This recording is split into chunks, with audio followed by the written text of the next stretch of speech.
Hello, কি অবস্থা সবার? ভাইয়াকে দেখা এবং শোনা যাচ্ছে কিনা তোমরা একটু আমাকে জানাই দাও। সালাম দিচ্ছি সবাইকে একবারে ওয়ালাইকুম আসসালাম।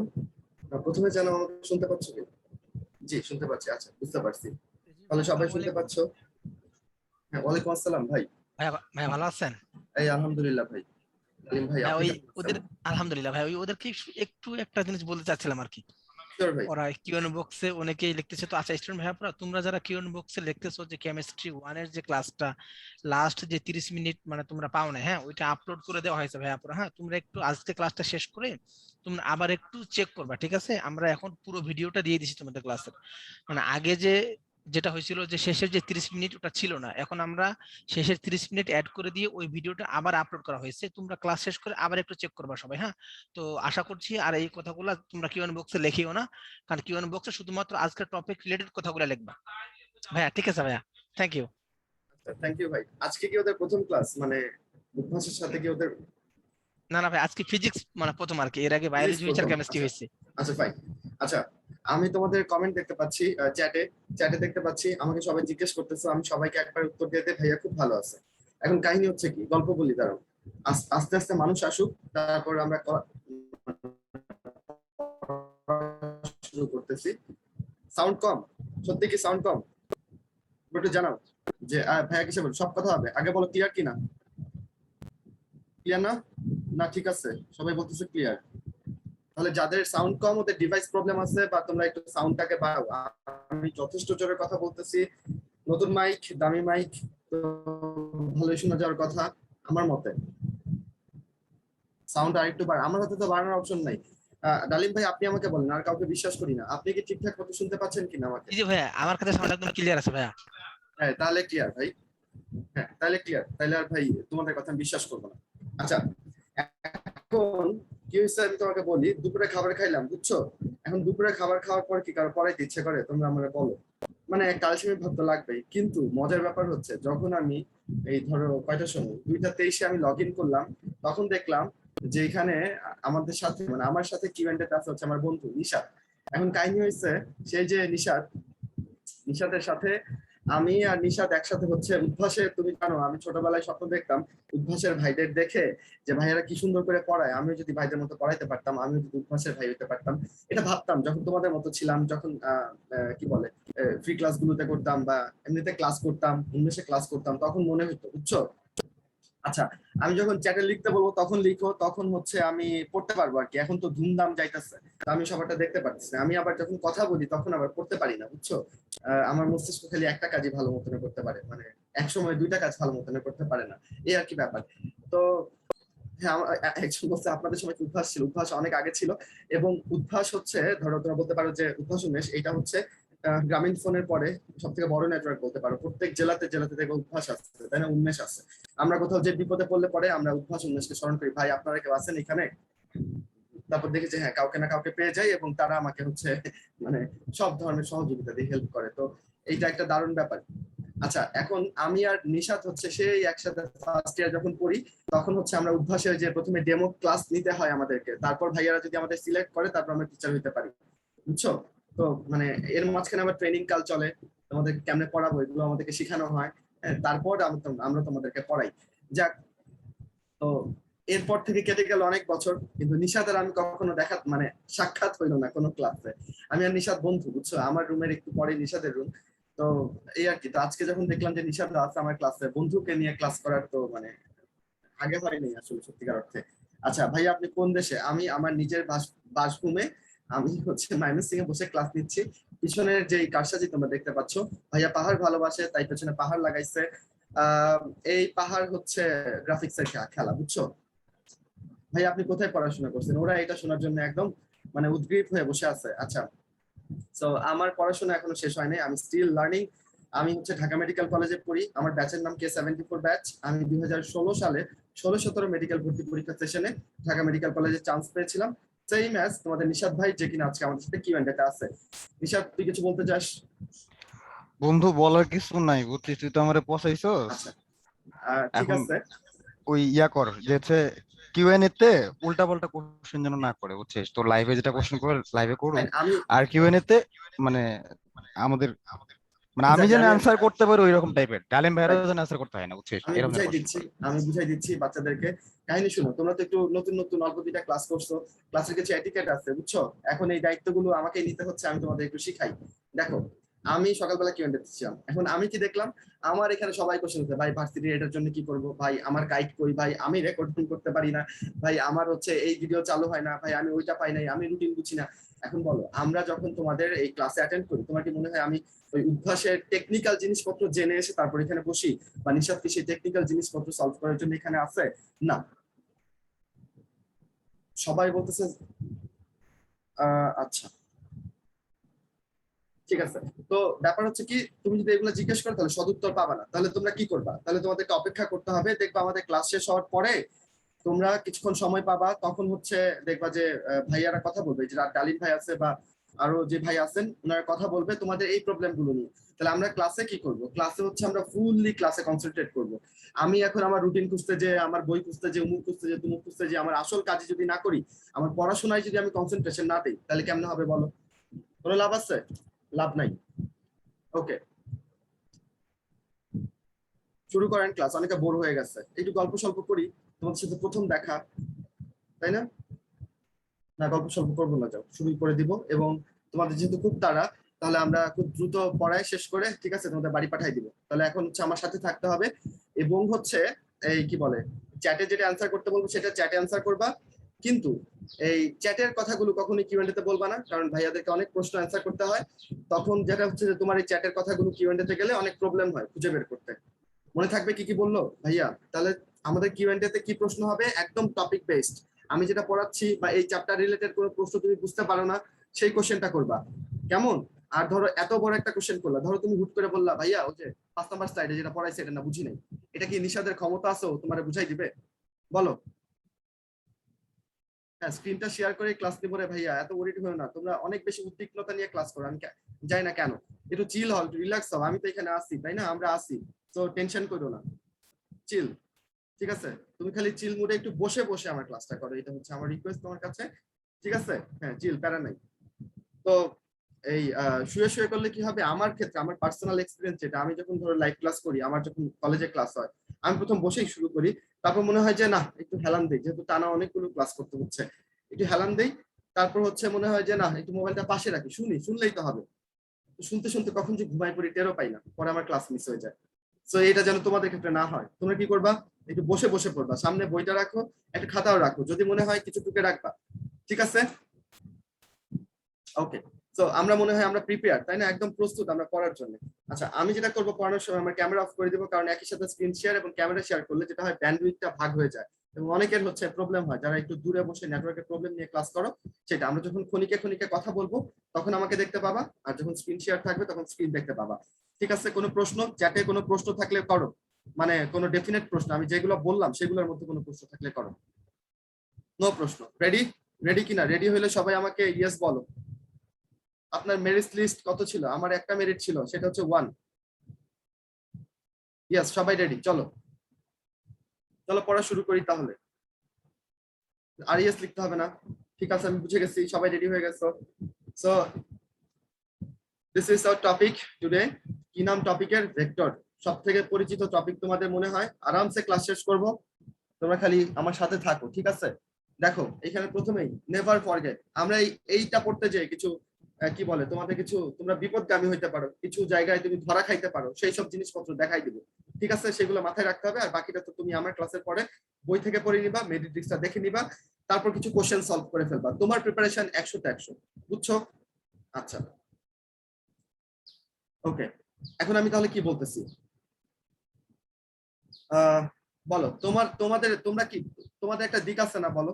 এই যে কি বলে, তোমাদের একটা দিক আছে, তোমরা একটা লক্ষ্য নিয়ে নামছো না আমাদের সাথে, যে আমরা মেডিকেলের চান্স পাবোই পাবো, তাই না? সেই লক্ষ্য নিয়ে নামছো, সেই হিসেবে তোমাদেরকে ভেক্টর বলা যায়, কিন্তু ওটা তো মান নাই, তাই না? মান অর্জন করতে হবে। আচ্ছা, আসো আমরা ভেক্টর রাশিতে আসি। ভেক্টর রাশি, এটা যোগ বিয়োগ করা যায় কয় ভাবে বলো? 5টা সূত্র দিয়ে। কিন্তু তোমাকে মাথায় রাখতে হবে এখানে কিওয়ার্ডস কি, এই যে সমজাতীয়। তার মানে আমি যদি তোমাকে বলি তুমি বল ভেক্টর আর বেগ ভেক্টর এই দুটাকে যোগ করো, ইজ ইট পসিবল? বাচ্চারা চ্যাটে বলো, বল আর বেগ এই দুটা যোগ করা কি সম্ভব? এটা এই ইয়েস বলতেছে অনেকে, না, এই বুঝছি বুঝছি, না এর বন্যা শেষ। আচ্ছা দেখে বলছে ভাইয়া তাহলে এটা সম্ভব না। তুমি দুইটা বল ভেক্টরকে যোগ করতে পারবা, তাই না? দুইটা বল ভেক্টরকে যোগ করতে পারবা, দুইটা বেগ ভেক্টরকে যোগ করতে পারবা, তার মানে সমজাতীয় হইতে হবে, আলাদা আলাদা হলে হবে না।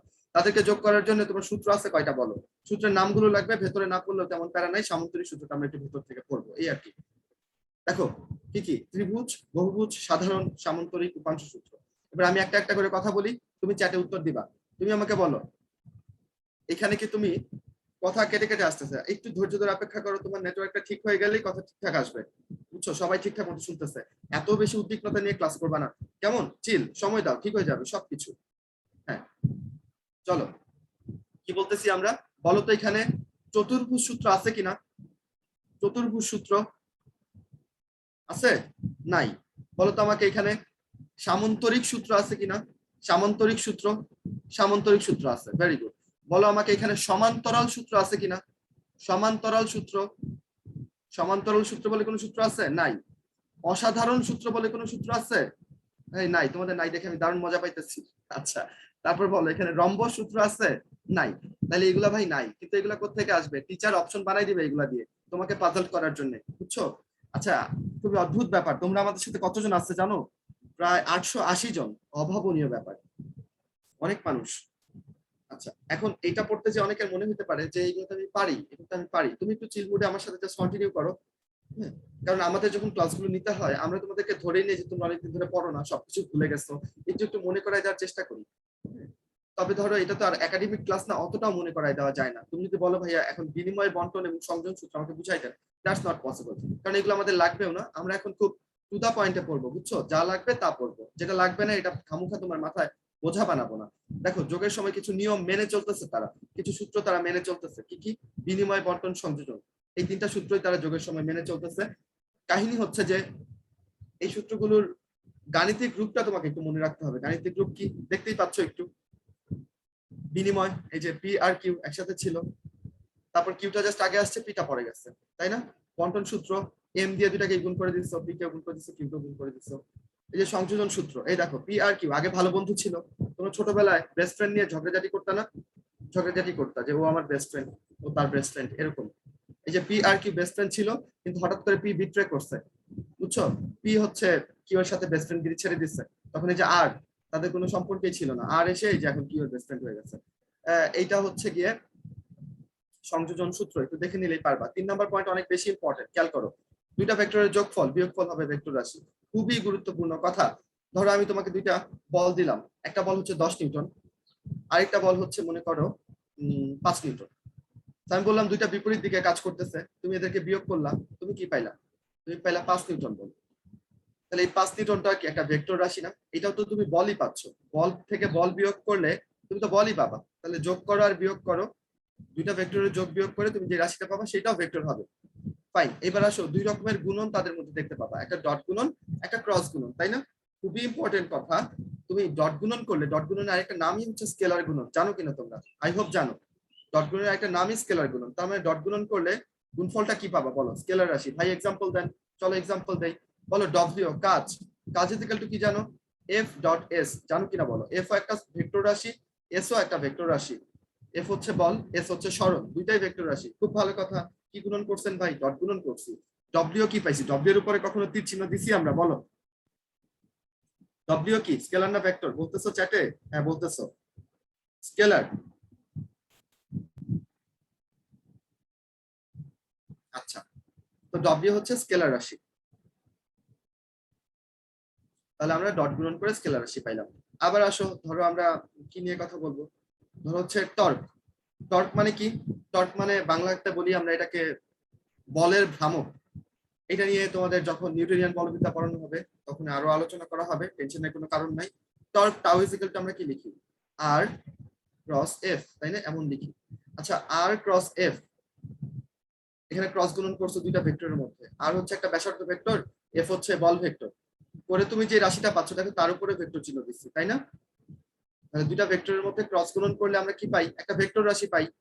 আশা করি এই জিনিসটা নিয়ে কারো কনফিউশন হবে না। আচ্ছা এবার আমি তোমাদেরকে একটা প্রশ্ন করে ফেলি, কোথায় পড়াবো? এখানে একটা এক্সট্রা পেজ নিয়ে পড়াই। তোমরা আমাকে বলবা টাউ ইজ ইকুয়াল টু, ভাইয়া লিখছে আর ক্রস এফ, তাই না? আচ্ছা এটাকে কি এফ ক্রস আর লেখা যায় কিনা? এফ ক্রস আর এটা আমি লিখতে পারবো কিনা একটু আমাকে জানাই দাও তো চ্যাটে। অনেকে বলতেছে জি, অনেকে বলতেছে না, প্রায় 50-50% দেখতেছি না, না জিতে যাচ্ছে। আচ্ছা ঠিক আছে, থামাই দাও। এবার দেখো ভাইয়া এটাকে বুঝাই দেখতো আমাকে, তুমি কি লিখতে পারবা কি পারবা না? ওকে, আর চ্যাটে লিখতে হবে না, এবার মনোযোগ দাও। দেখো তুমি কি আমাকে বলতে পারবা চ্যাটে যে ভেক্টর গুণন করলে বা ক্রস গুণন করলে এখানে দিকটা কোন নিয়ম দিয়ে বের করতে হয়? কোন নিয়ম ব্যবহার করে আমরা দিক বের করি? এই ডান হাতি স্ক্রু, তাই না? ডান হাতি স্ক্রু, সবাই পারছো ডান হাতি স্ক্রু। ওকে, এবার আমরা একটু কল্পনায় যাব, চলো কি কল্পনা করব আমরা। আগে দাঁড়াও লিখে নিই, ধরো এটা আর ভেক্টরের দিক, ঠিক আছে, সেটা দাঁড়াও সাধারণ দিয়ে, এটা আর ভেক্টর আর এটা হচ্ছে এফ ভেক্টর, ফাইন। এবার আমি তোমাকে বলছি কি আর ক্রস এফ, তাহলে তুমি এইটাকে কল্পনা করো তোমার হাতে একটা স্ক্রু আছে, কেমন? আচ্ছা আর ক্রস এফ মানে আর থেকে এফ এর দিকে ঘুরবে জিনিসটা, তাহলে আর থেকে এফ এর দিকে, এটা কি ক্লকওয়াইজ হলো না এন্টি ক্লকওয়াইজ হলো বলো? এটা ক্লকওয়াইজ হলো, দেখো ঘড়ির মতোই ঘুরতেছে, ঘড়িও তো এইভাবেই ঘুরে, তাই না? আর ক্রস এফ যদি করো তাহলে তুমি হাতে কল্পনাতে একটা ডান হাতি স্ক্রু, আমি দাঁড়াও ক্যামেরা অন করি, এই দিকটা একটু বুঝাই দিই। এই ডান হাতি স্ক্রু নিছো, ডান হাতি স্ক্রু, এবার তুমি ডান হাতি স্ক্রুটাকে ক্লকওয়াইজ ঘুরাবা, আর থেকে এফ এর দিকে ঘুরাবা, ঘুরাও স্ক্রিনের সাথে মিলায়, আর থেকে এফ এর দিকে ঘুরাও, ঘুরাচ্ছ, কল্পনাতে ঘুরাও। দেখো এবার স্ক্রুটা কোন দিকে যাবে, টাইট হবে নাকি লুজ হবে? আর থেকে এফ এর দিকে যদি ঘুরাও, ক্লকওয়াইজ যদি স্ক্রুটাকে ঘুরাও, চিন্তা করো একটু। আর যারা চিন্তা করতে পারতেছো না, প্যারা খাও না, লাগবে না এটা পরীক্ষাতে, জাস্ট আমি তোমাদের একটু ধরাই দিতেছি। এই টাইট হবে সবাই বলছে, জোস, সবাই তাহলে স্ক্রু ঘুরানোর অভ্যাস আছে, তাই না? আচ্ছা, খুব ভালো কথা, মাথার স্ক্রু যেন ঘুরে না যায়, এটা ঘুরাইতে যায় আবার। তাহলে টাইট যদি হয় তাহলে স্ক্রু কোন দিকে নামবে? নিচের দিকে নামবে। সো এইটাই হবে আমাদের আর ক্রস এফ এর দিক, এইটা হবে আমাদের আর ক্রস এফ এর দিক। ভালো কথা। এবার আমি তোমাকে যদি বলি এফ ক্রস আর, এফ ক্রস আর, তাহলে তোমাকে কিভাবে ঘুরাইতে হবে? এফ থেকে আর এর দিকে, মানে এন্টি ক্লকওয়াইজ। এবার একটু ঘুরাও দেখি এফ থেকে আর এর দিকে, একটু ঘুরাও, এফ থেকে আর এর দিকে ঘুরাও, ঘুরাচ্ছ? এন্টি ক্লকওয়াইজ স্ক্রু কোন দিকে উঠবে? উপরের দিকে উঠে যাবে, দেখো উপরের দিকে উঠে যাবে, তাই না? তাহলে এফ ক্রস আর এর দিক কোন দিকে হবে? এই দিকে হবে। বুঝতে পারলা কি পারলা না বলো, চ্যাটে বলো। এই যে দুইটা দিক আমি ডান হাতে স্ক্রু মানে আঁকলাম, তুমি বুঝতে পারছো না? হ্যাঁ বুঝতে পারছো সবাই, ইয়েস। আচ্ছা এবার আমাকে বলো, যদিও দুইটার মান সমান হয়, দিকটা কি সেম হইলো? হইলো না তো। তাহলে তুমি যদি লিখতে চাও R cross F equal to F cross R, কি করতে হবে তোমাকে? কি উপায় আছে লেখার? একটা উপায় তো থাকবেই, সব সমস্যার সমাধান আছে, তাই না? এখানে একটা মাইনাস দিয়ে দেন, এখানে মাইনাস দিয়ে লিখেন, তাহলে আপনি আর ক্রস এফ ইকুয়াল টু, এই যে এটা লিখতে পারবেন, মাইনাস এফ ক্রস আর লিখতে পারবেন। এই মাইনাস দিয়ে ভাই কি বুঝাচ্ছি? দিকটা বিপরীত, মান সমান হবে কিন্তু দিকটা কেমন হবে? বিপরীত হবে, বুঝছেন? আচ্ছা, তাহলে এইখান থেকে এই যে ব্যাপারটা বুঝাইলাম, এটা থেকে আমরা কি সিদ্ধান্তে আসতে পারি বলতো? ভেক্টর গুণন, ভেক্টর গুণন বা ক্রস গুণন, সে কি বিনিময় সূত্র মানলো? সে কি বিনিময় সূত্র মানলো কিনা বলো, চ্যাটে বলো। নায়ের বন্যা দেখতে চাই না, হ্যাঁ। আচ্ছা, বিনিময় সূত্র মানলো না। বিনিময় সূত্র মানলে তো R cross F equal to F cross R লেখা যাইতো, আমরা তো লিখতে পারলাম না, আমাদেরকে মাইনাস ধার করে নিয়ে আসতে হবে, তাহলে এটা বিনিময় সূত্র মানে নাই।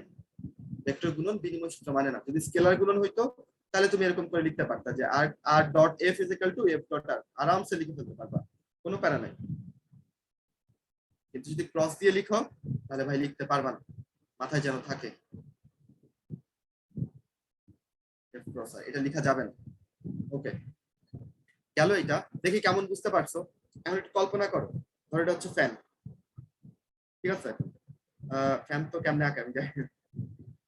ধরো এটা ফ্যান, সিলিং ফ্যান, ধরো তোমার আই লেভেল আছে, হ্যাঁ তোমার চোখের লেভেল আছে। পাখা দিতেছি, ডট স্টিকের মতো লাগবে, কিছু মনে করো না, না মোটামুটি হয়েছে, তাই না? আচ্ছা এই ফ্যানটা ধরো তোমার চোখের সামনে, তুমি উপরে থেকে দেখতেছো এরকম না, তোমার আই লেভেলে দেখতেছো, তোমার চোখের সামনে দেখতেছো, ঠিক আছে? এখন বলো এটা কি ক্লকওয়াইজ ঘুরবে নাকি অ্যান্টি ক্লকওয়াইজ ঘুরবে? দেখি চ্যাটে দেখতে চাই।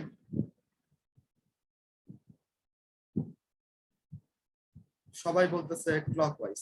দেখো তোমার চোখের সামনে ফ্যানটা কল্পনা করো, এখানে ঘুরতেছে মনে করো, যদি ক্লকওয়াইজ ঘুরে তুমি ক্লকওয়াইজ স্ক্রু ঘুরাইলে স্ক্রু কোন দিকে যাচ্ছিল? নিচের দিকে যাচ্ছিল না? ক্লকওয়াইজ স্ক্রু ঘুরাইলে স্ক্রু নিচের দিকে যাচ্ছিল। বাতাস কোন দিকে আসতেছিল? বাতাস কি নিচের দিকে যায় না? সিলিং ফ্যানের বাতাস নিচের দিকে যায় না? তাহলে তুমি যদি এন্টি ক্লকওয়াইজ ঘুরাও তাহলে বাতাস উপরে চলে যাবে ভেক্টরের নিয়ম অনুযায়ী। বুঝছো? তাহলে এটা ক্লকওয়াইজ ঘুরতেছে। তোমার আই লেভেল থেকে দেখবা, এই উপরে তাকায় দেখলে উল্টাপাল্টা লাগবে আই লেভেল। তাহলে তুমি ক্লকওয়াইজ ঘুরাও, দেখো বাতাস নিচের দিকে যাবে। আর যদি হঠাৎ করে ফ্যানের মাথা খারাপ হয়ে যায়, সে যদি উল্টা ঘোরা শুরু করে, দেখবা তোমার গায়ে বাতাস লাগতেছে, কারণ বাতাস উপরের দিকে চলে যাইতেছে। তাহলে এন্টি ক্লকওয়াইজ ওয়ালা তুমি ফ্যান যদি লাগাইতা, তাহলে কি তোমার পছন্দের পোশাক, এই যে বাঙালির যে পছন্দের পোশাক লুঙ্গি বা শাড়ি, কিছুই আমরা আরাম করে পড়তে পারতাম না, তাই না? কারণ এগুলো লাগাইতে হইতো কই বলো? এই ফ্লোরে লাগাইতে হইতো। ভয়ানক ব্যাপার, আল্লাহ বাঁচাইছে। ফিজিক্সের খুব দরকার জীবনে, বুঝতেই পারতেছো। আসো টপিকে ফিরে আসি। এইখান থেকে যেন আমরা এইটুকু মাথায় নিয়ে যাই যে ভেক্টর গুণন বিনিময় সূত্র মানে না, ঠিক আছে? এইটুকু মাথায় নিয়ে চলেন আমরা সামনে আগাই। ওকে, আচ্ছা এখন আরো আমার খালি বেশি মানুষ তো বেশি প্রশ্ন করতে ইচ্ছা করতেছে। মনে হচ্ছে তোমাদের একটু বাজায় দেখি তোমরা কেমন আছো, আমাদের সাথে কেমন পড়াশোনার মধ্যে আছো বা কেমন বুদ্ধিমত্তা দিয়ে আছো। দেখি একটা প্রশ্ন করি, আমাকে বলো তো। আমি একটা হ্যাঁ ক্যামেরা অফ করলে ভালো হতো। হ্যাঁ সরি, ক্যামেরা অফ করে দিচ্ছি। আচ্ছা এবার আমি কি করব? হ্যাঁ, আমি একটা বাক্য বলবো, তুমি বলবা এটা কি সত্য নাকি মিথ্যা। তুমি আমাকে বলবা, কি বলবা যে তড়িৎ প্রবাহ আই এইটা একটা ভেক্টর রাশি, বাক্যটা কি সত্য নাকি মিথ্যা? আই একটা ভেক্টর রাশি, এটা কি সত্য না মিথ্যা? চ্যাটে আমি খেয়াল করতেছি, দেখি কি বলো।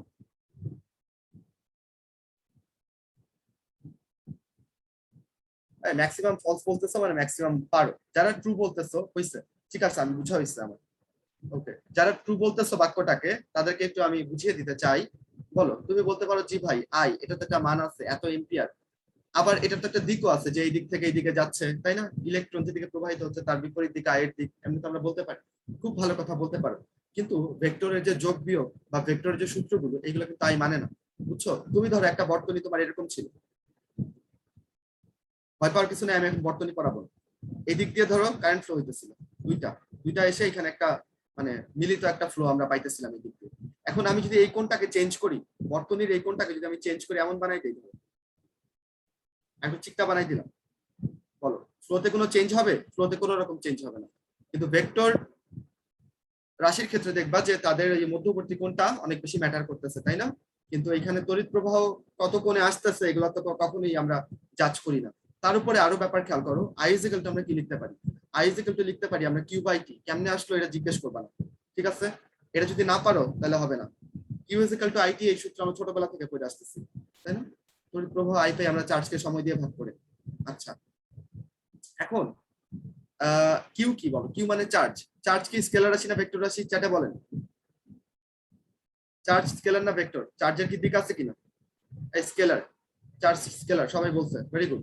তাহলে আমি উপরে স্কেলার লিখলাম। সময় কি স্কেলার নাকি ভেক্টর? এই সময় স্কেলার, খুব ভালো কথা। তো দুইটাই যদি স্কেলার হয়, স্কেলার দিয়ে তুমি স্কেলারকে ভাগ করছো, এখানে কি আসমান থেকে তোমার ভেক্টর রাশি পড়বে?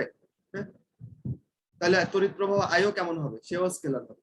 স্কেলারকে স্কেলার দিয়ে ভাগ করলে তুমি স্কেলার পাবা। এবার বাচ্চারা ক্লিয়ার কিনা বলো? এখন পর্যন্ত যা আলোচনা করছি এটুকু ক্লিয়ার কিনা একটু আমাকে একটু সি বা ইয়েস বা কিছু লিখে বলো। ক্লিয়ার? আচ্ছা, তোমাদের ক্লিয়ার লিখা দেখতে আমার খুব ভালো লাগে যে তোমরা বুঝতে পারতেছো। জোস, চলো আমরা সামনের দিকে আগাই তাহলে। হ্যাঁ, তোমরা আসো এখনো, এতক্ষণ পর্যন্ত মানুষজন কমও নাই, এটা আশ্চর্যজনক ব্যাপার। আমরা দেখি যে শুরুতেই ক্লাসে একটা সবাই জয়েন দিয়ে তারপর দেখি যে না, এরপর আবার একটু করে সংখ্যাটা কমে যায়। তোমরা আসো, থাকতে থাকো, দেখতে দেখতে চ্যাপ্টার শেষ হয়ে যাবে আমাদের। চলো আমরা নেক্সট স্লাইডে যাই। এখন আমরা বিশেষ কয়েক রকমের ভেক্টর নিয়ে পড়াশোনা করব। হ্যাঁ, সো ভেক্টরটার নাম কি? একক ভেক্টর। বলো একক ভেক্টরের কেন আবির্ভাব করলাম আমরা? এর মান কি? এর মান কিন্তু এক, তোমরা জানো কিনা? এর মান এক এবং এর একটা দিক আছে, তাই না? এইগুলো হচ্ছে তার বৈশিষ্ট্য। এটাকে আবির্ভাব করাইছি আমরা এক্স, মানে ধরো কোন অক্ষ বরাবর যাচ্ছে সেটা যেন আমরা বুঝতে পারি। আমি ধরো বললাম যে F is equal two 5i cap, একটা বলের মান দিলাম, তার মানে তুমি বুঝতে পারবা যে বলটা এক্স অক্ষ বরাবর কাজ করতেছে।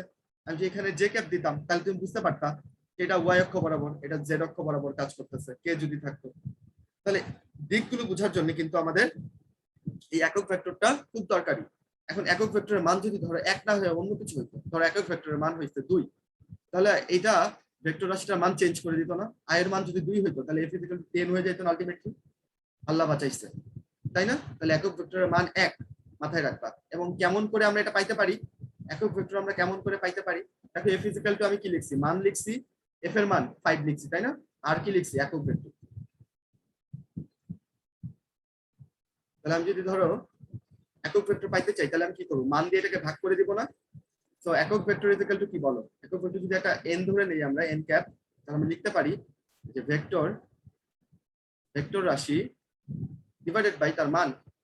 এইটা তোমরা সবাই পারো আমি জানি, তো এটা মাথায় রাখতে হবে যে একটা রাশিকে তার মান দিয়ে ভাগ করলে কি পাবা, একক ভেক্টর পাবা। ঠিক আছে, একক ভেক্টর থেকে এইটুকুই বলা। চলো সামনে আগাই।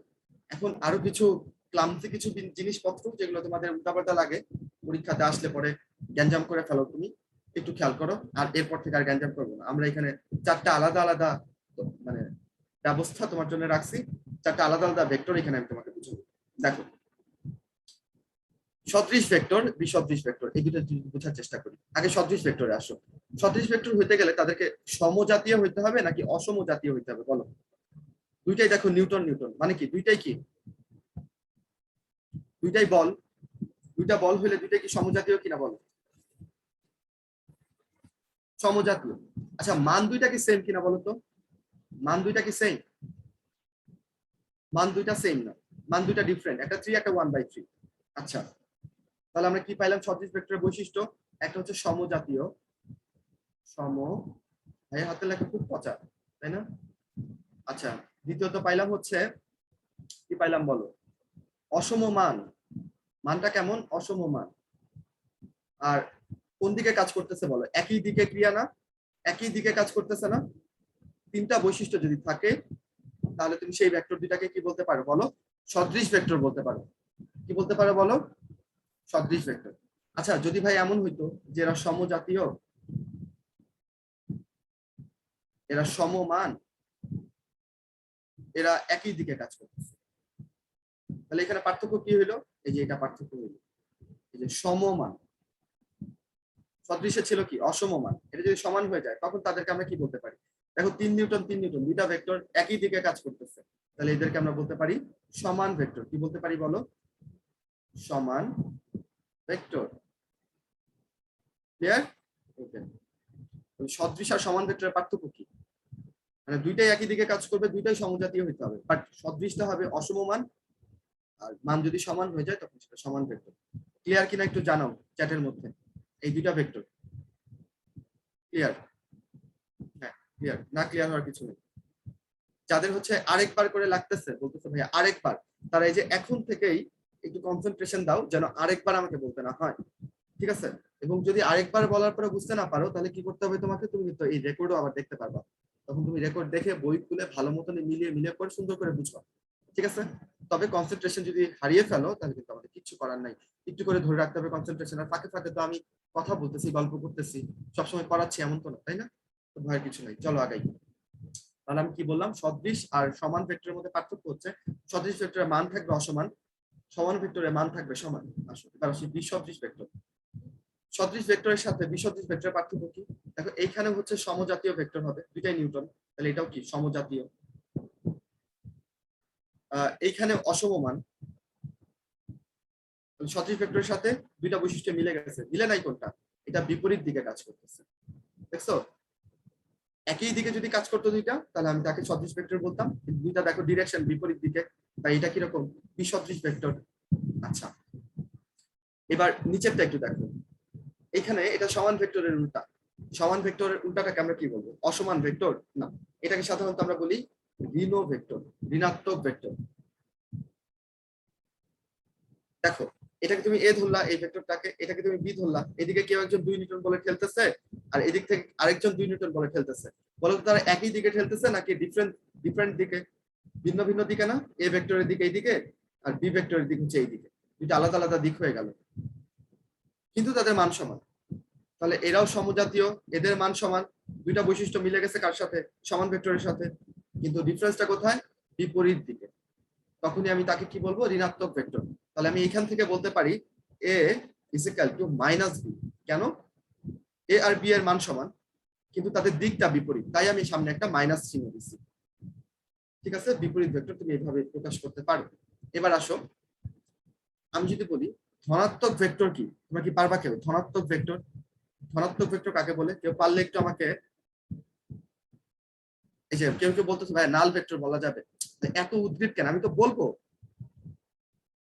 কোনো প্যারা খাইও না, ঠিক আছে? ক্লাস শেষে বলবো ভাই নাল ভেক্টর কেন বললেন না, বললে আমি তো বলবো। তো আমাকে বলো ধনাত্মক ভেক্টর, কখনো শুনছো ধনাত্মক ভেক্টরের কথা? এই যে দেখো কেউ একজন লিখছে, পুরো নামটা আসতেছে না, ধনাত্মক ভেক্টর হয় না, রাইট? এটাই হচ্ছে কারেক্ট উত্তর। ধনাত্মক ভেক্টর বলে কোনো ভেক্টর নাই, যদিও ঋণাত্মক ভেক্টর বলে ভেক্টর আছে। এটা অনেক আগে আসছিল, 2000 সালের কাছাকাছি দিকে মেডিকেল আসছিল। নিচের কোনটা ভেক্টরের প্রকারভেদ নয়, একটা অপশন কি ছিল? ধনাত্মক ভেক্টর। তো তুমি তো জানোই ধনাত্মক ভেক্টর বলে কোনো ভেক্টর নাই। ক্লিয়ার? ওকে, তাহলে আমরা এখান থেকে সদৃশ ভেক্টর, বিসদৃশ, সমান এবং বিপরীত ভেক্টর, বিপরীত বা ঋণ ভেক্টর, এগুলো আমরা করে গেলাম, তাই না? এদের বৈশিষ্ট্যগুলো তোমার সংজ্ঞার মধ্যেই আছে। তুমি জাস্ট যে শব্দগুলোকে ভাইয়া একটু ফোকাস করলো, যে শব্দগুলোকে এখানে পয়েন্ট আকারে লিখলো, সেই শব্দগুলোকে তুমি গোল্লা দিবা তোমার বইতে। গোল্লা দিলে পরে কি হবে? এটা পুরোটা পড়ার দরকার নাই, সংজ্ঞাটার জাস্ট এই গোল্লাগুলো তোমার চোখে পড়বে আর তোমার মনে হয়ে যাবে সবকিছু, পুরো লাইন আউট করার দরকার নেই। আসো, এবার আমি একটা পোল কোশ্চেন দিব। তার আগে আমি তোমাদের বলে দিতে চাই এখানে যে দেখো দুইটা মানুষ এখানে টানতেছে এ আর বি, তোমরা উত্তর ঠিক করে ফেলো অলরেডি। কেমন? এ আর বি ভেক্টর দুজন টানাটানি করতেছে। তুমি এখানে দুজনে, মানে যে দুইটা ভেক্টর এটা সমান না, ঠিক আছে? মানে এটার মান অসমান। এ ভেক্টরের মান is not equal to B ভেক্টরের মান। এবার তোমরা, আমি পোলটা লঞ্চ করবো, তোমরা অ্যান্সার করে দিবা। আমি সময় দিচ্ছি যেন তোমরা দ্রুত লঞ্চ করতে পারো, মানে দ্রুত অ্যান্সার করতে পারো, সরি। আমাদের 20 সেকেন্ড সময় দিয়ে দাও।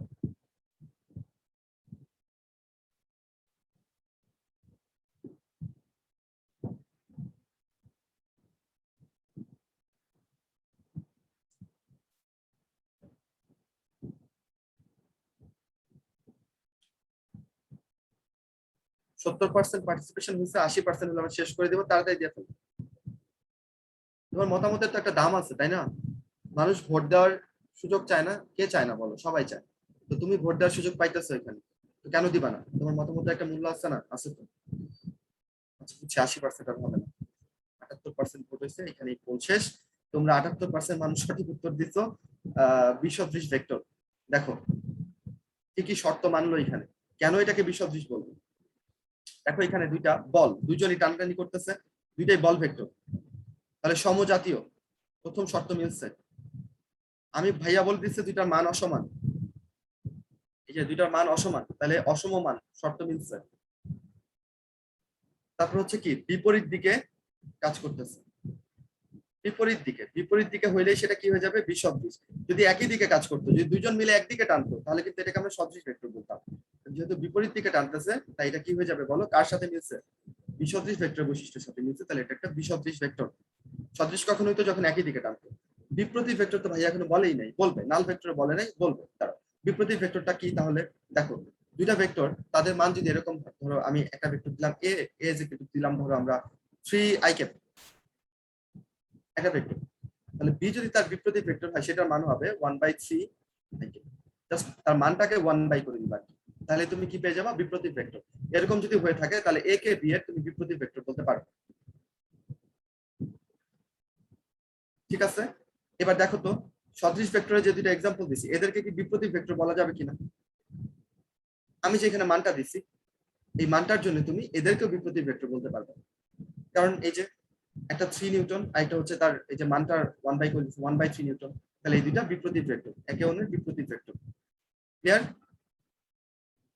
আচ্ছা, তার বলে এইটা আবার ভাইবো না যে ভাই সদৃশ ভেক্টর হলে আবার বিপ্রতীক ভেক্টর হবে, এরকম কিছু না, কিন্তু আমি জাস্ট এক জায়গায় রেখে তোমাদেরকে কল্পনা করতে দিলাম।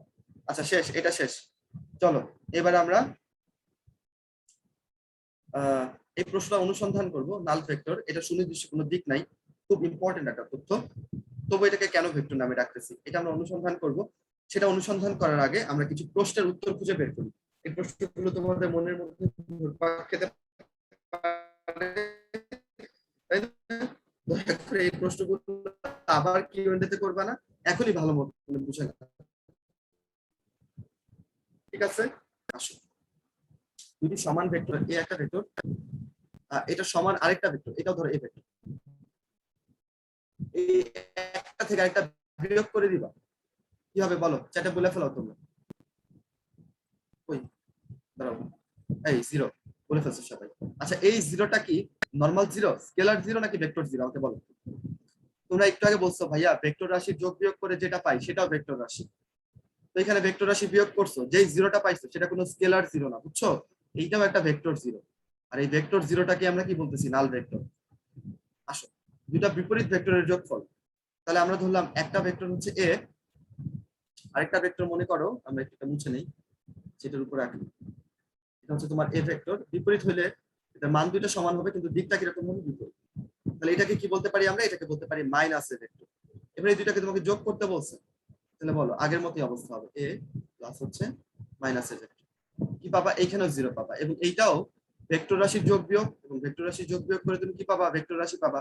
সো এই জিরোটাও হচ্ছে একটা ভেক্টর জিরো, আর ভেক্টর জিরোকে আমরা কি বলি? নাল ভেক্টর বলি। আসো, দুটো সমান্তরাল ভেক্টরের ক্রস গুণন। ক্রস গুণনটা তাহলে এখনই শিখে নিতে হচ্ছে আমাদের। ক্রস গুণন এ ক্রস বি করলে আমরা কি পাই বলো? সূত্রটা তোমাদের জানা থাকার কথা। এ ক্রস বি এটা করলে আমরা কি পাই?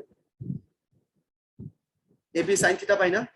AB sine theta, AB sine theta পাই। এখন বলছে সমান্তরাল ভেক্টর, তাহলে বলো এ আর বি এর মধ্যবর্তী কোণ কত? জিরো না? এদের মধ্যবর্তী কোণ জিরো না? দুইটা ভেক্টরের মধ্যবর্তী কোণ জিরো, যেহেতু সমান্তরাল।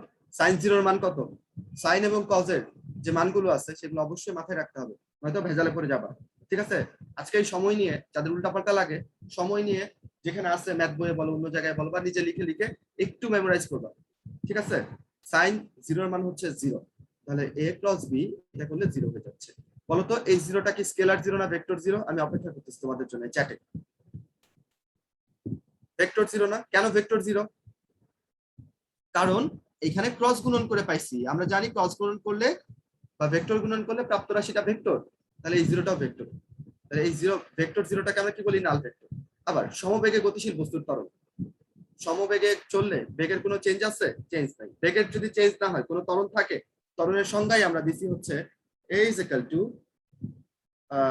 ধরো ডেল্টা ভি বাই টি। বেগের পরিবর্তনকে আমরা সময় দিয়ে ভাগ করলে ত্বরণ পাই। এখন বলছে সমবেগ, তাহলে ডেল ভি কত হবে? জিরো না? তাহলে তখন ত্বরণ শূন্য হয়ে যাবে না? ত্বরণ যদি শূন্য হয়, এই শূন্যটা কি স্কেলার শূন্য নাকি ভেক্টর শূন্য আমাকে বলো? ত্বরণ কি স্কেলার রাশি না ভেক্টর রাশি? অবশ্যই ভেক্টর রাশি, তাহলে এটাও একটা ভেক্টর শূন্য। দেখো আমি যে যতগুলো উদাহরণ দিলাম চারটা প্রশ্নের মধ্য দিয়ে, সবাই কিন্তু নাল ভেক্টর। তাহলে তোমার বইতে এই চারটা পয়েন্ট লেখা আছে, কেমন করে লেখা আছে, কি কি করলে তুমি নাল ভেক্টর পাবা। তো তুমি কেমন করে পড়বা? তুমি পড়বা দুইটা সমান ভেক্টরকে বিয়োগ করলে তুমি নাল ভেক্টর পাবা, দুইটা বিপরীত ভেক্টরকে যোগ করলে তুমি নাল ভেক্টর পাবা, দুইটা সমান্তরাল ভেক্টরের ক্রস গুণন করলে তুমি নাল ভেক্টর পাবা, সমবেগে গতিশীল বস্তুর ত্বরণ শূন্য, এটাও একটা নাল ভেক্টর। আই হোপ তোমাকে আমি বুঝাইতে পারছি। বুঝতে পারছো কিনা বলো, চ্যাটে বলো।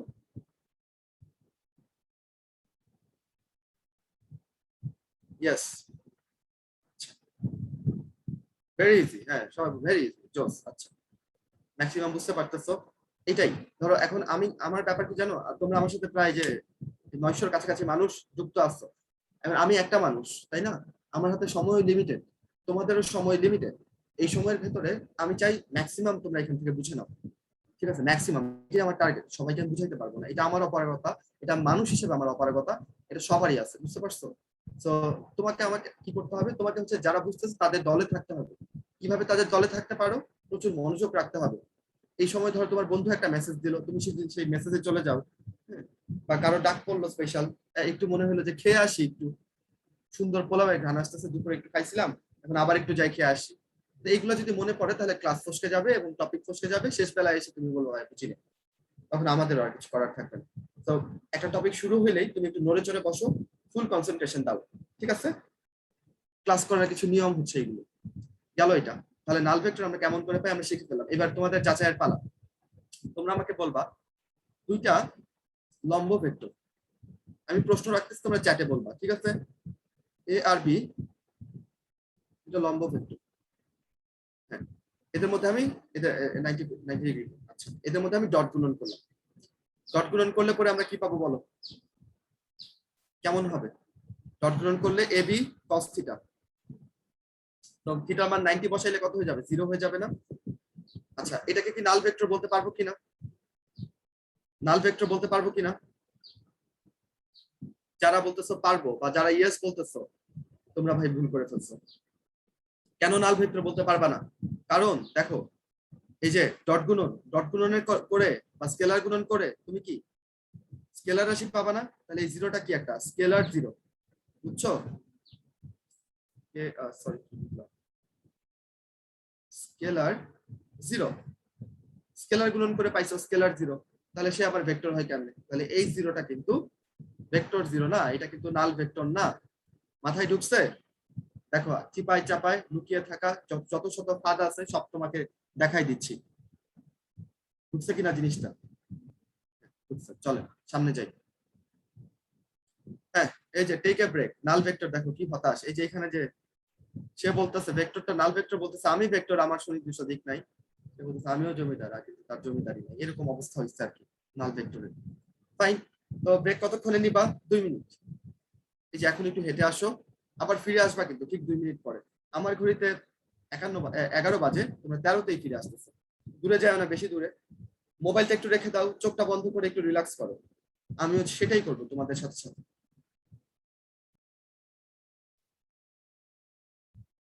বন্ধু রিজভি, আরে এমন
বাচ্চারা ফিরে আসো আবার, আমাদের সময় হয়ে গেছে।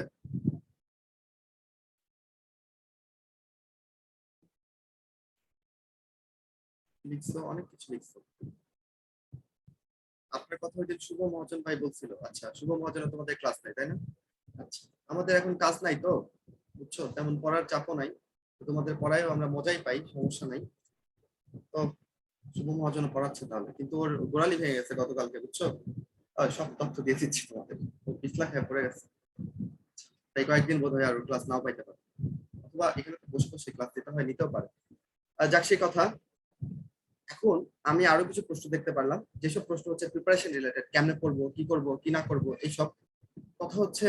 এটা যদি ধর আমি বলতে চাই, আমার ক্লাসে যায় অনেক লম্বা, তোমাদেরকে আগে আগে ছাড়তে চাই, সেটা ছাড়া যায় না, বুঝতে পারছো? এবং প্রত্যেক ক্লাসে একই চর্বিত চর্বণ চাবায় যেতেই হয়, যেতেই হয়, যেতেই হয়।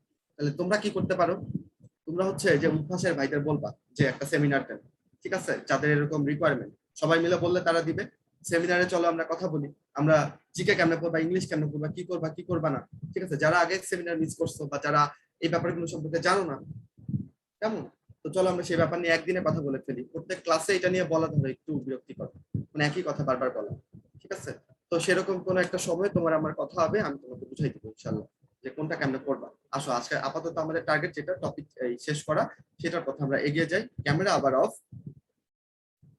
ভেক্টরের যোজন বিয়োজন, এটার উদাহরণগুলো পড়ে নিলেই তোমার হচ্ছে, ঠিক আছে? উদাহরণগুলো পড়ে নাও, দেখো বিয়োজনের যদি উদাহরণগুলো দেখো, ভেক্টর বিভাজন, বিয়োজন না বিভাজন, বিভাজন মানে কি উপাংশে বিভাজন, মানে এগুলোর ক্ষেত্রে উপাংশ তৈরি হচ্ছে, ভেক্টর থেকে উপাংশ তৈরি হচ্ছে, একটা ভেক্টর দুইটা তিনটা ভাগে ভাগ হইতেছে। তো এটা কেমন করে মনে রাখতে পারো, এই যে ছোটবেলায় তোমরা লসাগু করছো, সেই লসাগু দিয়ে তুমি মনে রাখতে পারো। তো লসাগু হইলে কি এটা বিভাজন, তাই না? তো law for lawn roller, lawn roller টানা বা ঠেলা। সাইকেলের ক্রাঙ্কের গতি, এখন সবাই বলো ভাই ক্রাঙ্ক কি? ক্রাঙ্ক হচ্ছে যেখানে তুমি প্যাডেল মারো সাইকেলের ওই জায়গাটা, এখানের গতিটাতেও ভেক্টর উপাংশে বিভাজিত হয়।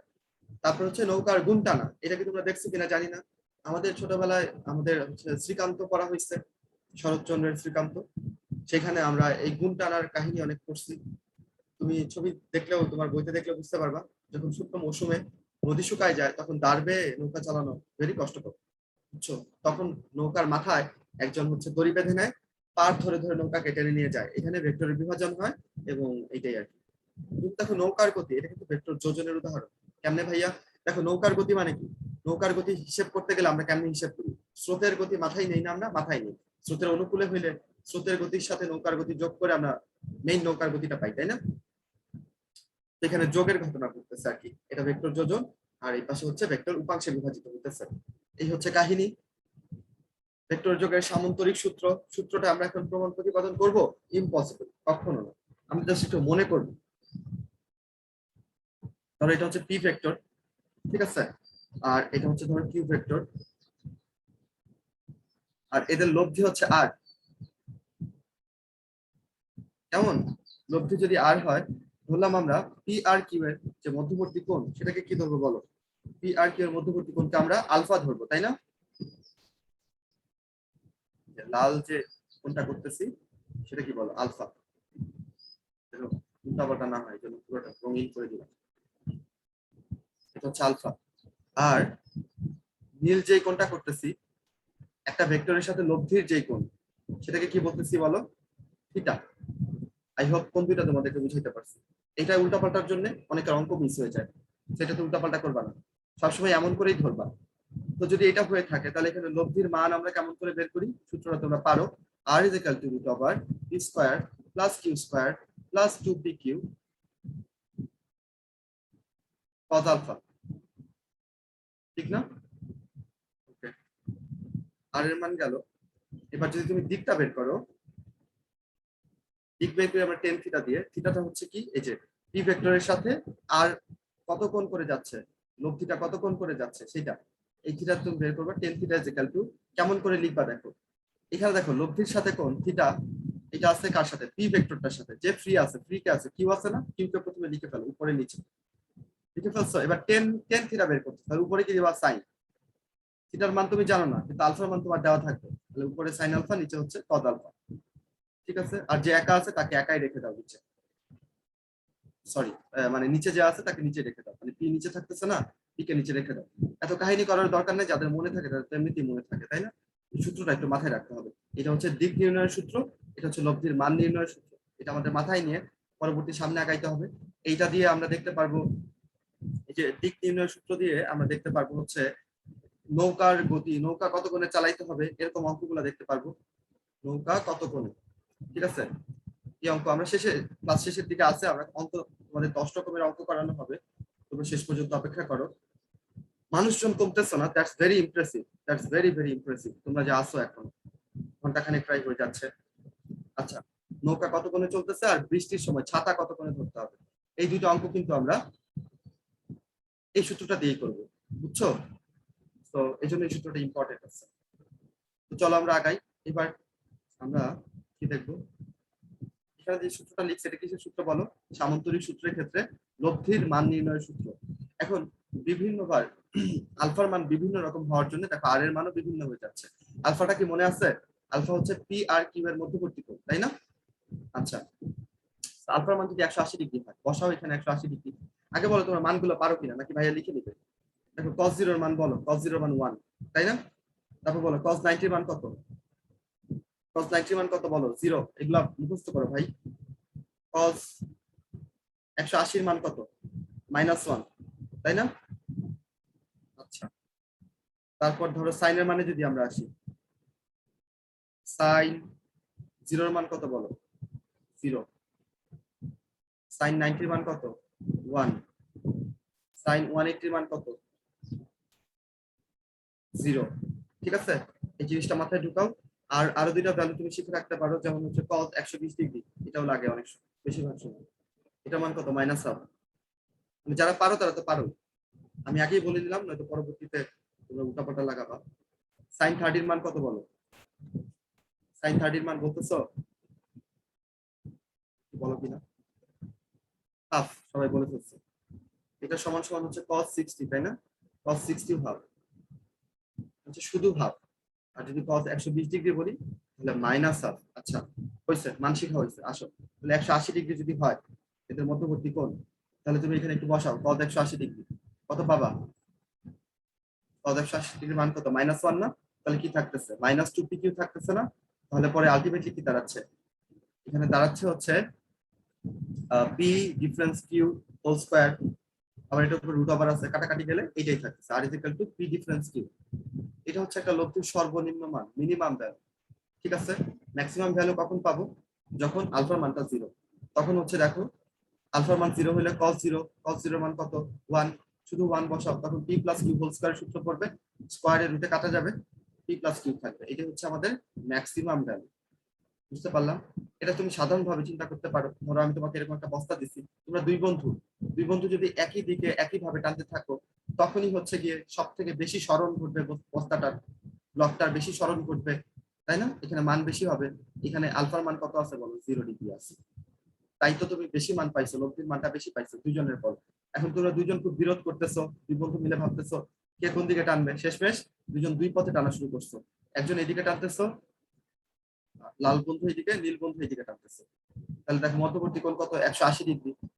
তখন কি, ধরো সে যদি 10 নিউটন বলে টানে, তুমি যদি 5 নিউটন বলে টানো, নিট বল কত হবে 10 ডিফারেন্স 5 মানে কত 5 নিউটন। সর্বনিম্ন মান এইটাই, তাই না?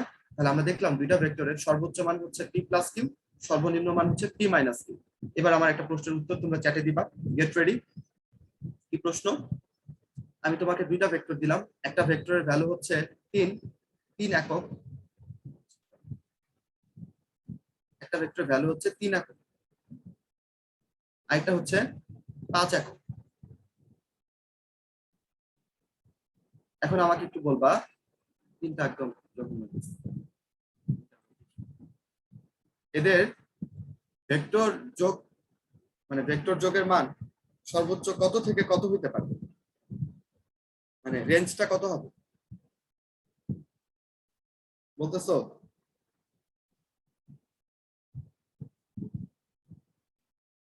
সঠিক উত্তর হবে 2 থেকে 8, তাই না? কারণ আমি দেখছি ওদের সর্বনিম্ন, হ্যাঁ সবাই পারছো। যারা 7 বলছো নাকি 8 বলছো, শুধু 8 বললে কখনো হবে না, কারণ ভেক্টর যোগ বীজগণিতিক সূত্র মেনে চলে না, জ্যামিতিক সূত্র মেনে চলে, তাই না? বিভিন্ন কোণের উপর এই মানটা চেঞ্জ হবে। সর্বনিম্ন মান দেখো, পি যদি 3 হয়, কিউ যদি 5 হয়, তাহলে এদের মধ্যে যে ডিফারেন্স কত 2, তাহলে সর্বনিম্ন মান হবে এদের 2, সর্বোচ্চ মান হবে 5 যোগ 3 8। তাহলে এদের ভেক্টর যোগফলের মান 2 থেকে 8 পর্যন্ত যে কোনো সংখ্যা হতে পারে। আচ্ছা, আলফা মানটা যদি 90 হয়, তাহলে এই সমীকরণের অবস্থা কি হবে? 90 যদি বসাও, cos 90 এর মান কত বলো 0, তাহলে এটুকু বাদ, শুধু থাকতেছে root over P square plus Q square. তো এটা মনে থাকবে এমনিতে। তো হয়ে গেল বিভিন্ন ক্ষেত্রে আমরা ভেক্টরের মানগুলো কেমন পাচ্ছি সেটা শেষ আমাদের। এবার এবার তোমাদের হচ্ছে একটা প্রশ্ন, পোল, এটা পড়াই নাই, জাস্ট তোমাদের যাচাই করার উদ্দেশ্যে দিলাম, কে কে পারো সেটা। ওপেন করতেছি পোল, তোমরা দিয়ে দাও আনসারটা। না পারলে কোনো প্যারা নাই, ভাইয়া দেখাই দিবে, কিন্তু চেষ্টা করো। এবং এখানে নেগেটিভ মার্কিং নাই, সো 4 দিতে থাকো।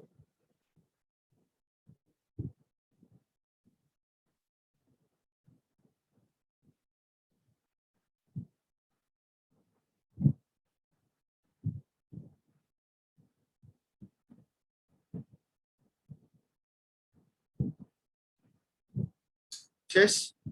ওটা অনেক কম পড়ছে, 60% মাত্র, 70% হলে কেটে দিব আমরা। হয়ে গেছে, সো ইউ আর ডান। 75% মতো মানুষ ভোট দিচ্ছ, তার মধ্যে 25% কারেক্ট উত্তর দিচ্ছে। তো চলো আমরা দেখাই, এটাকে প্রমাণ করে দেখানো যায়। তবে এই অবজেক্টিভটা আগে বুঝাইনি, দাঁড়াও, দুটো সমান মানের ভেক্টর, এদের লব্ধির মান সমান, তার মানে এখানে কি বলতেছে, P is equal to Q is equal to R, ঠিক না? পি কিউ আর তিনটার মানে সমান। তোমাকে বের করতে বলছে ভেক্টর দ্বয়ের মধ্যবর্তী কোণ, তাহলে কি থিটা নাকি আলফা, কি বের করবা বলো? ভেক্টর দ্বয় পি আর কিউ এর মধ্যবর্তী কোণ ছিল আলফা, তাহলে আলফা ইজ ইকুয়াল টু বের করতে বলছে, তাই না? এবার তুমি একটু এই যে সূত্রটা যেটা আগে পড়ছো, R is equal to root over P square plus Q square, এই সূত্রে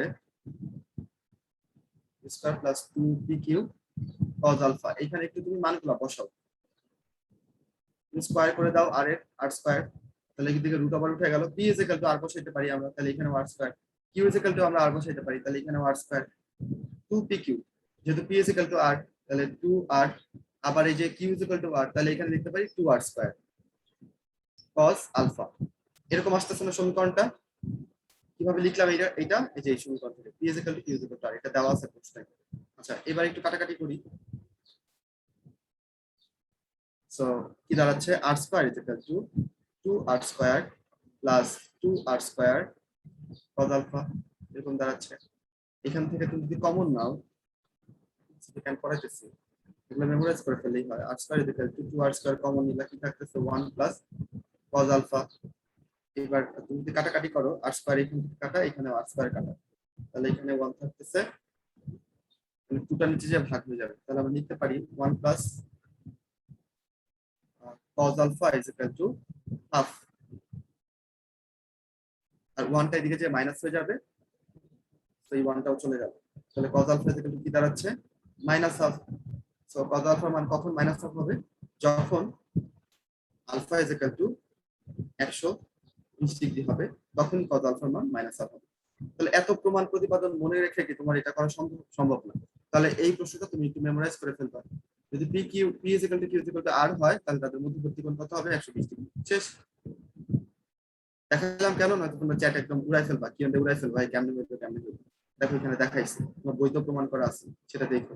চলো, ডট গুণন অলরেডি আমরা পড়ে ফেলছি, এগুলো নতুন করে পড়ার কিছু শুরুতে করে ফেলছি। কেমনে হিসাব করবা বলো, আমাকে বলো। আই ডট আই এটা কিরকম হবে, I dot I is equal to what? দেখো আই হচ্ছে এক্স অক্ষ বরাবর, আরেকটা আই হচ্ছে এক্স অক্ষ বরাবর, তাহলে এদের মধ্যবর্তী কোণ কত, 0 ডিগ্রি। ওকে, তাহলে আমরা যদি এদের মান বসাই, আই আই দুটার মান হচ্ছে 1, আর হচ্ছে কি cos আলফা cos থিটা, তো cos 0 এর মান কত, এখানে cos 0 মান হচ্ছে 1, তাহলে i dot i is equal two 1। একই ভাবে j dot j, k dot k, এগুলো কিন্তু 1। আচ্ছা এবার যদি আমি তোমাকে প্রশ্ন করি i ডট j, তাহলে কি রকম হবে? দেখো i আছে x অক্ষ বরাবর, j আছে হচ্ছে এই অক্ষ বরাবর, তাহলে এদের মধ্যবর্তী কোণ 90 ডিগ্রি, তাই না? 90 হওয়ার জন্য, যেহেতু এদের মধ্যবর্তী কোণ 90 ডিগ্রি, তাহলে আমরা প্রথমে এদের মান গুণ করব, i এর মান 1, j এর মান 1, তারপর হচ্ছে cos 90, cos 90 এর মান কত, 0, তাহলে এটা 0 হয়ে যাবে না, 0 হয়ে যাবে। তাহলে ডট গুণের ক্ষেত্রে এটা তুমি মাথায় রাখবা, একক ভেক্টর ডট গুণগুলো যদি ধরো i i j j k k dot গুণ করো, তাহলে 1 পাবা, আর অন্যান্য সব ক্ষেত্রে কি পাবা, 0 পাবা। শেষ। আচ্ছা ডট গুণ আমরা পারবো। তাহলে এখানে দেখো তুমি যদি এটা হিসাব করো, তাহলে এখানে এটার সাথে এটা গুণ করবা, i i গুণ করে তো 1ই হয়ে যাবে, তাহলে তুমি তার সহগগুলো গুণ করবা, তাই না? ax bx plus ay by সহগগুলো, শুধু তুমি সহগগুলো গুণ করলেই হয়ে যায় az bz, কাহিনী শেষ। আচ্ছা দেখি একটু এটা বলো দেখি, বলটা answer।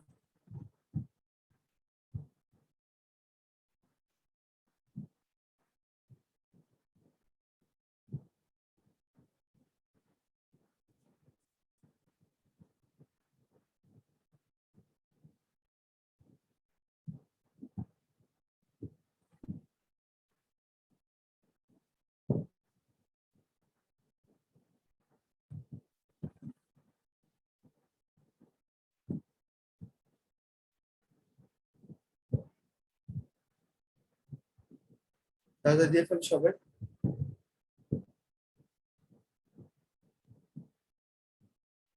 শেষ করে দিই আমরা। দেখো তোমরা 62% মানুষ সঠিক উত্তর দিচ্ছ।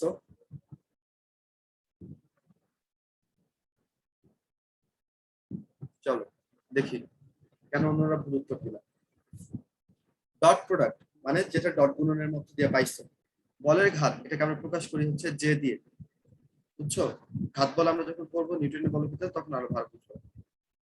ঘাত বলের সাথে তুমি যদি সময়টাকে গুণ করে দাও, তাহলে তুমি বলের ঘাত পাও। বলের ঘাতের উপরে এই কি বলে ভেক্টর চিহ্নটা দেওয়া হয়, কারণ এটা একটা ভেক্টর রাশি। ডট প্রোডাক্ট কখনো কি হইতে পারে না, ভেক্টর রাশি হইতে পারে। ডট প্রোডাক্ট মানে কি? এখানে প্রশ্নটা আসলে কি জানতে চাইছি তোমার কাছে, নিচে কোনটা স্কেলার রাশি, এটা জানতে চাইছি। স্কেলার রাশি, ঠিক আছে? এবার সবার কাছে মেরিট্রিক্স আছে আশা করি। মেরিট্রিক্সে দেখবে একটা সুন্দর করে একটা ছন্দ লেখা আছে, ভবে সব প্রিয়তম ভাসে প্রেমে। সেই ছন্দটা একটু নিজে পড়ে নিবা, ওইখানে ওই ছন্দ দিয়ে সবগুলো ভেক্টর রাশিকে মনে রাখা যায়, তাই না? ওইখানে একটা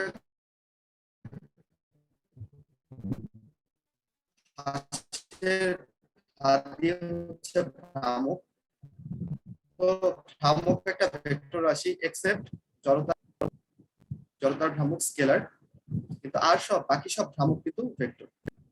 বলের ভ্রামক বলো, চৌম্বক ভ্রামক বলো, ঠিক আছে, দ্বিমেরু ভ্রামক বলো, এই সব কিছুই হচ্ছে ভেক্টর। জড়তার ভ্রামক হচ্ছে স্কেলার। ফাইন, টর্ক অলরেডি আমরা পড়ে আসছি, তাও দিয়ে প্রকাশ করি এটা।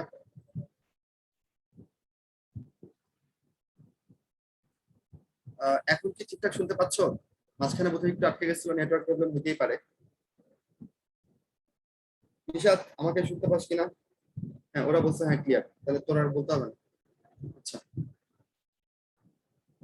তো টর্ক, টর্ককে আমরা অলরেডি ভেক্টর চিহ্ন দিয়ে প্রকাশ করছি, তার মানে এটা ভেক্টর রাশি। কাজকে পড়াই আসলাম, যে কাজ হচ্ছে যে এফ আর এস এর ডট গুণনের ফলে প্রাপ্ত, তাই এটা একটা ডট প্রোডাক্ট বা স্কেলার রাশি। ভরবেগ, ভর যদিও স্কেলার, বাট এটাকে বেগ দিয়ে গুণ করছে। স্কেলারকে যদি একটা কি বলে এটাকে, স্কেলার রাশিকে যদি ভেক্টর রাশি দিয়ে গুণ করো, তাহলে প্রাপ্ত রাশিটা কিরকম হয়ে যায়, ভেক্টর হয়ে যায়। ঠিক আছে, স্কেলারকে ভেক্টর দিয়ে গুণ করলে রাশিটা কি হবে, ভেক্টর হবে। তাহলে ভরবেগ একটা ভেক্টর রাশি, তাহলে অ্যান্সার কি হবে, ডট প্রোডাক্ট কোনটা, কাজ। চলো আগে ক্রস গুণন, অলরেডি আমরা এটা পারি, এ বি সাইন থিটা, তাই না? কি শিখতে হবে এখান থেকে, একক ভেক্টর গুলো একটু শিখতে হবে। একক ভেক্টর বলো, দেখো এই যে আই ক্রস আই যদি আমি লিখি, আই আই এর মধ্যবর্তী কোণ কত, 0 ডিগ্রি। তাহলে এই দুটো মান কত, 1 1, তাহলে 1 1 লিখলাম। আর সাইন 0 মান কত, 0, তাহলে কত হয়ে যাচ্ছে, 0 হয়ে যাচ্ছে। দেখেই বোঝা যায়, এই যে আই গুলোকে দেখতে একটু সিপাহীর মতো লাগে না, সিপাহী সৈনিকের মতো লাগে। এর মাথা বানাই দিলেই হলো, পা বানাই দিলেই হলো। দেখো এই যে সৈনিক, এইগুলো ধরো আমাদের আই। এরা দুজন তরবারি নিয়ে যুদ্ধ করতেছে, ভীষণ এই দেন ভীষণ, এই ক্রস গুণন করছে, একজন একজনকে কেটে ফেলছে, 0 হয়ে যাবে না? বুঝছো? তাহলে পরে এই একই জাতীয় জিনিস যদি ক্রস গুণন করে যুদ্ধে, দেখবা কি বলে সমান সমান শক্তি তাদের, তাহলে দুজনে মরে গেল। আচ্ছা, কিন্তু যদি এরকম হয় যে আই ক্রস জে, তাহলে কেন বের করবো আমরা? এটা বের করার নিয়ম হচ্ছে আমরা এইভাবে লিখে ফেলবো, আই জে কে এরকম করে লিখে ফেলবো, ঠিক আছে? তারপরে দেখে ক্লকওয়াইজ ঘোরাবো, ক্লকওয়াইজ ঘুরাইতেছে। তো যদি হয় আই ক্রস জে, তাহলে তুমি কি বলবা? আমি লিখছি আই ক্রস জে, তুমি ঘড়ির মতো ঘুরে যে কি পাচ্ছ, আই থেকে যেতে আসছো, ঘুরে যে কি পাচ্ছ, কে পাচ্ছ না, তাহলে আই ক্রস জে হবে কে। যদি বলি কে ক্রস আই, ঘুরো কে থেকে আই এর দিকে, তাহলে কি পাবা, কে ক্রস আই বললে কি পাবা, যে পাবা, তাই না? যদি বলি আমি আই ক্রস কে, তাহলে কি বলবো বলো, আই ক্রস কে হলে কি হবে, চ্যাটে একটু বলো।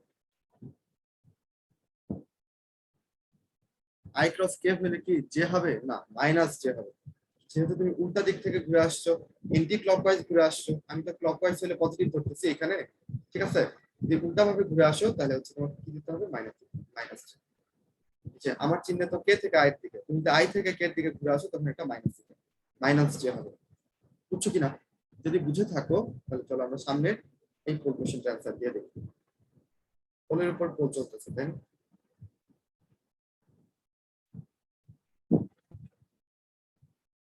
ঠিক করে ফেলো তোমরা, আমি লঞ্চ করতেছি।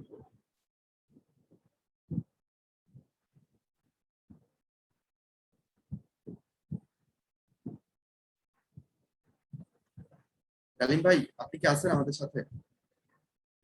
হ্যাঁ ভাইয়া। আমার পোল খালি ফেল দেখায়, বুঝছেন, একটু প্যারা হয়ে যায়। আপনি একটু আচ্ছা, আমি এটা দিচ্ছি, লঞ্চ করে দিন। আমি দিচ্ছি ভাইয়া।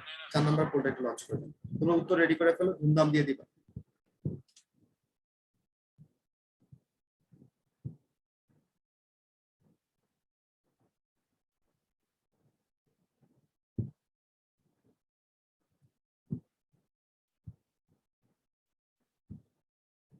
ভাই আসে নাই, ডালিম ভাই, প্রশ্নটা আসে নাই নাকি হ্যাঁ ভাইয়া, আসছে? আমি হ্যাঁ আসছে আসছে? ভাই, আসছে না? ও, আমার স্ক্রিনে আসে নাই আর কি।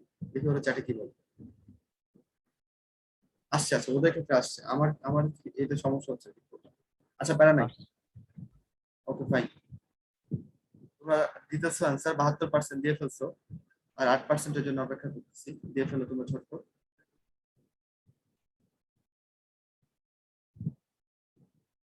দিবা না 4%? শেষ করে দিলাম তো।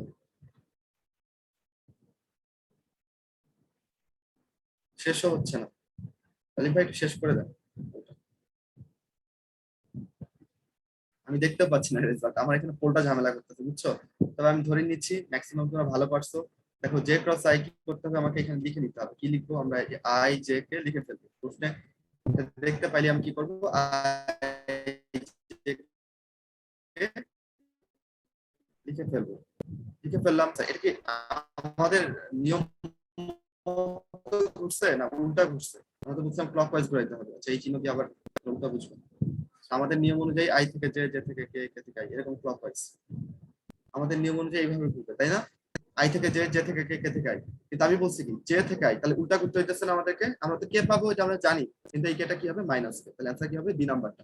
শেষ। চলো আগাই। গাণিতিক সমস্যাতে আমরা যাব।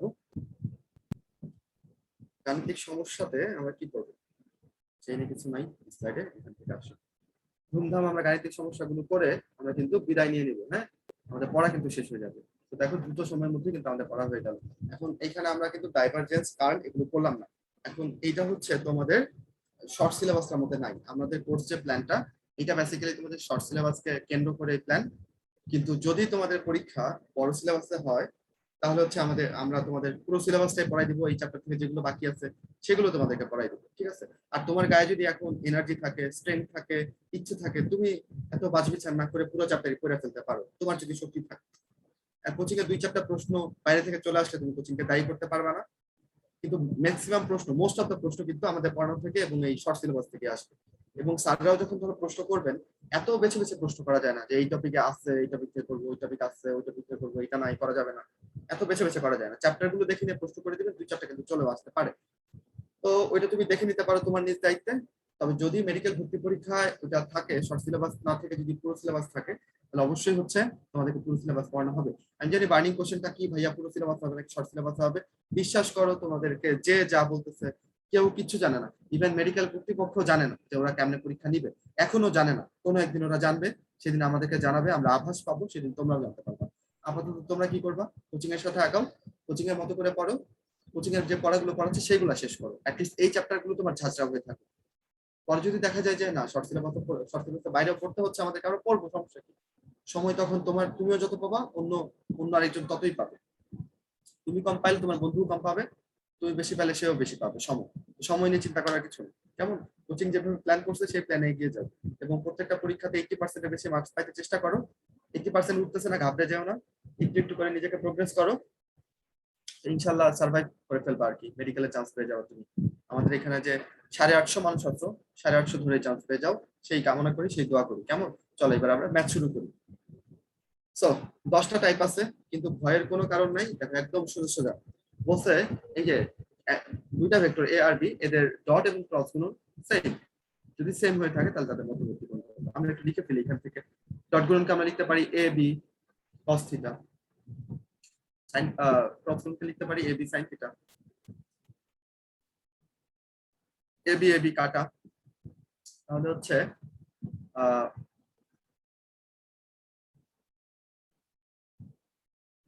তাহলে ধর আমরা এভাবে লিখতে পারি sin theta by cos theta is equal to 1, এটা লেখা যায়। sin theta by cos theta is equal to 1 মানে কি? tan থিটা না? tan থিটা কখন 1 হয় বলো তো? tan থিটা 1 হচ্ছে tan 45 ডিগ্রি। তো থিটার মানটা কত পাচ্ছি আমরা বলো? থিটার মানটা 45 পাচ্ছি। tan এর মান কেমনে বের করবা? tan এর মান বের করতে ভয় পেয়ে যাবে না। দেখো tan theta is equal to কি জানো? sin theta by cos theta না? এটা তুমি জানো। এবার ধরো তোমার tan এর মনে, ধরো tan 90 ডিগ্রির মান তোমার মনে নাই, ঘাবড়ায় যায় না। তুমি তো sin 90 এর মান জানো, তাই না? ধরো tan 90 এর মান আমরা বের করব। তাহলে tan 90 is equal to sin 90 by cos 90। So বলো sin 90 এর মান কত? 1। cos 90 এর মান কত? 0। তাহলে এখানে tan 90 এর মান কত হইতেছে বলো? ইনফিনিটি হইতেছে না? ইনফিনিটি হইতেছে। তো এইভাবে তুমি tan এর মান কিছু বের করে নিতে পারো, যে sin আর cos এর ভ্যালুটা তুমি জানো, বুঝছো? তো প্যারার কিছু নাই। তারপর দেখি সেকেন্ড টাইপ ম্যাথ। এবার দুইটা ভেক্টরের যোগ এবং বিয়োগফল সমান, এদের মধ্যবর্তী কোণ কত তোমাকে বের করতে বলছে। এখন দেখো এই দুইটা ভেক্টরের যোগের জন্য তুমি কি সূত্র জানো? তুমি সামন্তরিক সূত্রটা এখানে ফেলো। আমরা বুঝলাম P square plus Q square equal to 2p Q cos alpha.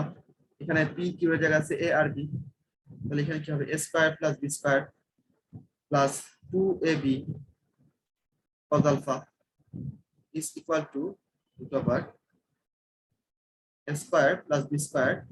এখানে কিন্তু মাইনাস আছে তাই না, তার সামনে কিন্তু মাইনাস চলে আসবে, মাইনাস 2ab cos আলফা। আশা করি এটা বুঝতে পারছো। সামন্তরিক সূত্র ব্যবহার করে আমি এটাকে এটা লিখলাম, এটাকে এটা লিখলাম। আচ্ছা, এবার হিসাবটা করে ফেলি, স্কয়ার করে দিলাম দুই পাশেই, তাহলে কি থাকতেছে দেখো, স্কয়ার করে দিলে এটা মুছে দিই, স্কয়ার করে দিলে এটা মুছে গেল, তাই না? ভালো কথা। এবার এখানে স্কয়ার, এখানে বি স্কয়ার, তাহলে এগুলোকে এক পাশে আনো, square minus square plus B square minus B square, তাই না? আর এটাকে এক পাশে নিয়ে আসো, ইকুয়াল টু লেখা যায় হচ্ছে মাইনাস 4ab cos আলফা, এটা লেখা যায় তাই না? এটাকে একদম এই পাশে নিয়ে চলে আসছে। সো এটা কাটাকাটি হয়ে এখানে কি হয়ে যাচ্ছে, 0 হয়ে যাচ্ছে না?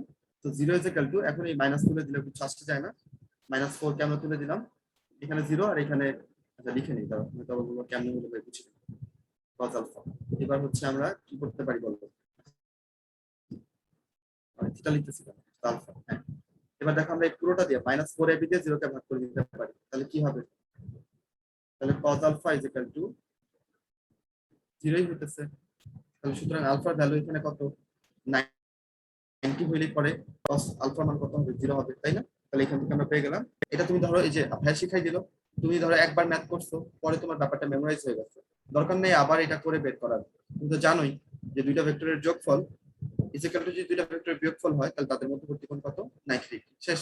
এরকম করে ব্যাপারগুলো মাথায় ঢুকাই ফেলতে পারো। মানে আমার এটাই হইতো, একই প্রশ্ন বারবার পরীক্ষাতে আসতো, তো এগুলো অ্যান্সার করতে করতে মুখস্থ হয়ে যেত, মানে আমি ইচ্ছা করে করতাম না, হয়ে যেত, বুঝছো? হয়ে গেলে খুব ভালো। আসো এবার একক ভেক্টরের একটু অঙ্ক করি। সো এটাকে ভাঙায় কি লেখা যায়, এটাকে ভাঙায় লেখা যায় i dot K plus j dot K. এবার আমাকে বলো কি হবে, i dot K is equal to what, i আর কে এর মধ্যবর্তী কোণ কত, যে i j k প্রত্যেকটার মধ্যবর্তী কোণ হচ্ছে 90 করে। তাহলে 90 যদি হয় তাহলে এখানে আছে cos 90 এর মান বসাইতে হবে, এখানেও cos 90 এর মান বসাইতে হবে, তাই না? cos 90 এর মান কত, 0, তাহলে দুই পাশেই 0 আসতেছে, মানে পুরোটাই কত আসতেছে বলো, পুরোটাই হচ্ছে 0 আসতেছে। হয়ে গেল না? তাহলে এটার অ্যান্সার আমরা কি বলতে পারি, 0। শেষ হয়ে গেল এটা। আচ্ছা, এবার একটা পোল কোশ্চেন ছেড়ে দেই তোমাদের দিকে, দেখি এটা তোমরা পারো কিনা। তালিম ভাই, পোলটা।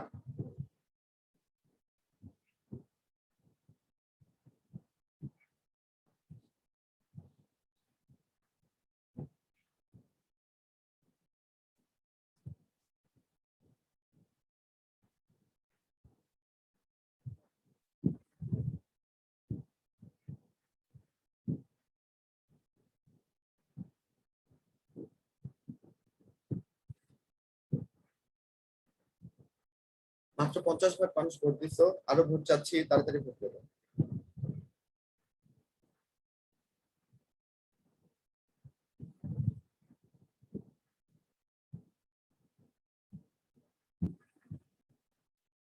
শেষ করে দেই আমরা। 60 ভাগের মতো মানুষ, 65 ভাগ মানুষ ভোট দিয়েছো। আচ্ছা নিশাদ, তুই কি আমাকে এই রেজাল্ট গুলো বলতে পারবি, কত পার্সেন্ট সঠিক উত্তর বন্ধু দিল? রেজাল্ট হচ্ছে কোশ্চেনই তো আমার এখানে শো আপ করে না, তবে সি নাম্বার অ্যান্সার করছে হচ্ছে 46%, বি নাম্বার অ্যান্সার করছে 20%, এ নাম্বার ওকে অ্যান্সার ওকে করছে ফাইন। 25, আচ্ছা আচ্ছা, আর আমরা ডি পেয়ে হচ্ছে গেছি, 10%। আমরা বুঝছিস? পেয়ে গেছি যে তোমরা হচ্ছে 46% মানুষজন কারেক্ট অ্যান্সার করছো। কারেক্ট অ্যান্সার চলো করছে 46%। চলো আমরা একটু তাহলে এটাকে জাজ করি যে কেন তোমরা ভুল করছো। যেই নিয়মে করাই দিলাম সেই নিয়মটাই ধরে ভাই, তাই না? সরল অঙ্ক করো নাই ছোটবেলায়, সরল অঙ্কে কেমনে এইগুলা সরল অঙ্ক করবা, এগুলা বের করতে পারবা না। তাহলে এখানে কি লেখা যায়, এটাকে ভাঙায় লেখা যায় i ডট আই প্লাস যে আমি এই আই দিয়ে এটাকে গুণ করলাম, এখন এই আই দিয়ে আবার এটাকে গুণ করব, সিম্পল হিসাব, প্লাস আবার হচ্ছে আই ডট আই। এখন বলো আই ডট আই এটা করলে কি হবে? এটা কিন্তু কাটাকাটি করে নাই কেউ, মারামারি কিন্তু করে নাই, ডট গুণন। ডট গুণন হইলে এটা মধ্যবর্তী কোণ কত ছিল? 0 ডিগ্রি। তাহলে cos 0 এর মান কত? 1 ছিল না? তাহলে এটার মান কত হয়ে যাবে? বলো 1। ডট গুণন যেহেতু, তাহলে cos 0 এর মান 1, তাই এটা 1। এটাও সেই হিসেবে 1 হয়ে যাবে। তাহলে आंसर কি দাঁড়াচ্ছে? 2। তাহলে কি হবে? Answer C number. বুঝছো বাচ্চা কাচ্চা? পারলা না কেন তাহলে? মাত্র করাই দিলাম, গরম গরম করলাম, তার মানে কি মনোযোগ নাই? আর অল্প একটুই তো ক্লাস আছে, এত তাড়াতাড়ি কোনো ভাইয়া ক্লাস শেষ করে বলো? আমরা যে প্রায় শেষ প্রান্তে চলে আসছি, এত তাড়াতাড়ি পড়াই দিচ্ছি, তার মানে কি আর তাড়াতাড়ি পড়ানো যাবে না? তোমরা বুঝতে পারো না। নিশা, তোর মাইক অফ বন্ধু, কর, মাইক অফ কর, মাইক অফ কর। আরে আরে আরে আরে। Shit. দাঁড়া দাঁড়া দাঁড়া। আচ্ছা চলো আমরা এখন টাইপ 4 এর ম্যাথটা করি। টাইপ 4 এ কি বলছে? দুইটা ভেক্টর দিয়ে দিচ্ছে, হ্যাঁ, এদের মধ্যবর্তী কোণও দিয়ে দিচ্ছে। ধরো আমরা এটা ধরলাম এ ভেক্টর ধরলাম, এটাকে ধরলাম বি ভেক্টর। এদের মান হচ্ছে 5 একক এবং 6 একক। আর এরা কত কোণে ক্রিয়াশীল আছে? থিটার মানটা কত? 60। তাহলে ডট গুণন বের করতে বলছে। এর থেকে সোজা প্রশ্ন হয় না। করি, এক মনে করতে থাকি। তোমরা যদি পারো তাহলে চ্যাটে লিখতে থাকো। এবি cos থিটা, এবি এর মান হচ্ছে 5, বি এর মান হচ্ছে 6, আর cos 6 এর মান হচ্ছে হাফ। তাহলে দাঁড়াচ্ছে কত বলো? এই যে 6 দিয়ে 2টা কাটলা, 3 থাকলো, 3 5 15। তাহলে অ্যান্সার কত হবে? 15 একক। কতক্ষণ লাগবে এটা? আমি তো লিখে লিখে করলাম, মুখে মুখে করে ফেললে তো এটা 5 সেকেন্ডও লাগবে, তাই না? দ্রুত ক্যালকুলেশন করার অভ্যাসটা করতে হবে। কিভাবে করবা তুমি? তুমি যদি ভয়ে অঙ্কগুলো না করো তাহলে কখনোই তোমার ক্যালকুলেশনের এই যে একটু ফাস্ট ব্যাপারটা আসবে না। তখন তুমি সোজা সোজা ক্যালকুলেশন গুলো ভুল করবা। পুরো সূত্র ঠিক বসাইছো, মান ঠিক বসাইছো, হিসাব করতে যে গন্ডগোল পাকাই ফেলবা। তাহলে কি করতে হবে? অঙ্ককে এড়িয়ে যাওয়া যাবে না। যখনই অঙ্ক আসবে তখন সেটা তুমি করবা, এবং ক্যালকুলেটর তোমার জন্য হারাম, ক্যালকুলেটর আর ছুঁয়ে দেখবা না। বুঝছো কিনা? কি বলছে ভাইয়া? আর যেগুলো ক্যালকুলেটর ছাড়া করা যায় না ওগুলো কোনোদিন আসবে না। ধরো একটা ইন্টিগ্রেশন ডিফারেন্সিয়েশন করে অনেক হাবিজাবি করে বের করতে হয়, এগুলো ম্যাথ তোমার মেডিকেল আসবে না। ছোট ম্যাথ আসবে যেগুলো হিসাব করা যায়, এবং মানগুলো এমন করেই দেওয়া থাকে যাতে তোমার তেমন একটা কষ্ট না হয়। তুমি যদি একটু বিচক্ষণ হও তাহলে তুমি কাটাকাটি করে সহজে বের করে নিয়ে আসতে পারবা। আসলে এবার এই প্রশ্নের উত্তর বের করি। এখানে দুইটা ভেক্টর দেওয়া আছে, কিন্তু এখানে একটা এম দেওয়া আছে। এম কে তোমরা দেখতে পাচ্ছ, ওই যে বড় হাতের M। এই এম এর মান কত হলে ভেক্টরটা পরস্পর লম্ব হবে? এটা হচ্ছে প্রশ্ন। আমাকে বলো, লম্ব হলে পরে তাদের মধ্যবর্তী কোণ কত? 90। কত? 90 এর মান 0। cos 90 নাকি sin 90? cos 90 এর মান 0, তাই না? cos 90 হলে সেটা 0 হবে। তাহলে cos 90 আমরা কোথায় পাবো? যদি a আর b এর মধ্যে ডট গুণন করি, তাই না? a আর b এর মধ্যে ডট গুণন করলেই তুমি হচ্ছে এদের মান কত পাবা? 0 পাবা। তাহলে আমরা জেনেই গেলাম যে এরা লম্ব, লম্ব ভেক্টরটার মধ্যে ডট গুণন করলে পরে তুমি কি পাবা? 0 পাবা। ফাইন। এবারে ডট গুণনটা বের করি। ডট গুণন কিভাবে করতে হয় তোমাকে শিখাইছি। যা সহগগুলা গুণ করো। তার মানে এখানে হচ্ছে 2m প্লাস হচ্ছে কি 3 দুগুণা 6 প্লাস 6, আর এখানে কি -50, তাই না? -50। -50 কেন? এই যে 5 এর সামনে মাইনাস আছে, এটাকে আবার ভুলে যায় না, মাইনাসটাকে হিসাবে নিও। কেমন? ইকুয়াল টু কি 0, এই যে সমীকরণে 0। ওকে, এবার হিসাব করো। তাহলে 2m ইকুয়াল টু কি দাঁড়াচ্ছে? 44, তাই না? তাহলে m ইকুয়াল টু কি দাঁড়াচ্ছে? 22। হয়ে গেল আমাদের উত্তর। সোজা না? খালি বুঝতে হবে যে ভেক্টরটা পরস্পর লম্ব, তার মানে আমার সমীকরণটা হবে এটা, তাদের ডট গুণন 0। সমীকরণে এক পাশে 0 থাকলে বের করা কোনো কঠিন ব্যাপার না। চলো আগে। তারপরে একই টাইপের প্রশ্ন, এখানে আরেকটা কি দিয়ে দিচ্ছি? আর। ওকে, এই আর এর মান কত হলে ভেক্টরটা পরস্পর সমান্তরাল হবে? খেয়াল করো, আগে লম্বের কথা বলছি, এখন বলছি এরা সমান্তরাল। তার মানে কি এ এবং বি ভেক্টর সমান্তরাল করে রাখতে হবে। এ এবং বি ভেক্টর পরস্পরের সমান্তরাল, ঠিক না? ঠিক। আচ্ছা, তুমি বলো সমান্তরাল হইলে এদের মধ্যবর্তী কোণ 0, sin 0 এর মান হচ্ছে গিয়ে 0, তাহলে এদের ক্রস গুণন কি হবে? 0 হবে। a cross b equal to 0। কিন্তু এখন তুমি যদি ক্রস গুণন করতে চাও নির্ণায়কের নিয়ম অনুযায়ী, তাহলে এটা অনেক বড় হয়ে যায় না? অনেক কষ্টকর হয়ে যায় না তোমার জন্য? অ্যান্সার বের করা অনেক কষ্টকর, অনেক টাইম লাগবে। তো এটার জন্য সহজ নিয়ম কি? দেখো, ভালো মতনে খেয়াল করো, এটা আমরা এক নিমিষে করে ফেলবো। কিভাবে করবো দেখো, যারা পারো তাহলে তো খুব ভালো, যারা লিখে ফেলতেছো খুবই ভালো।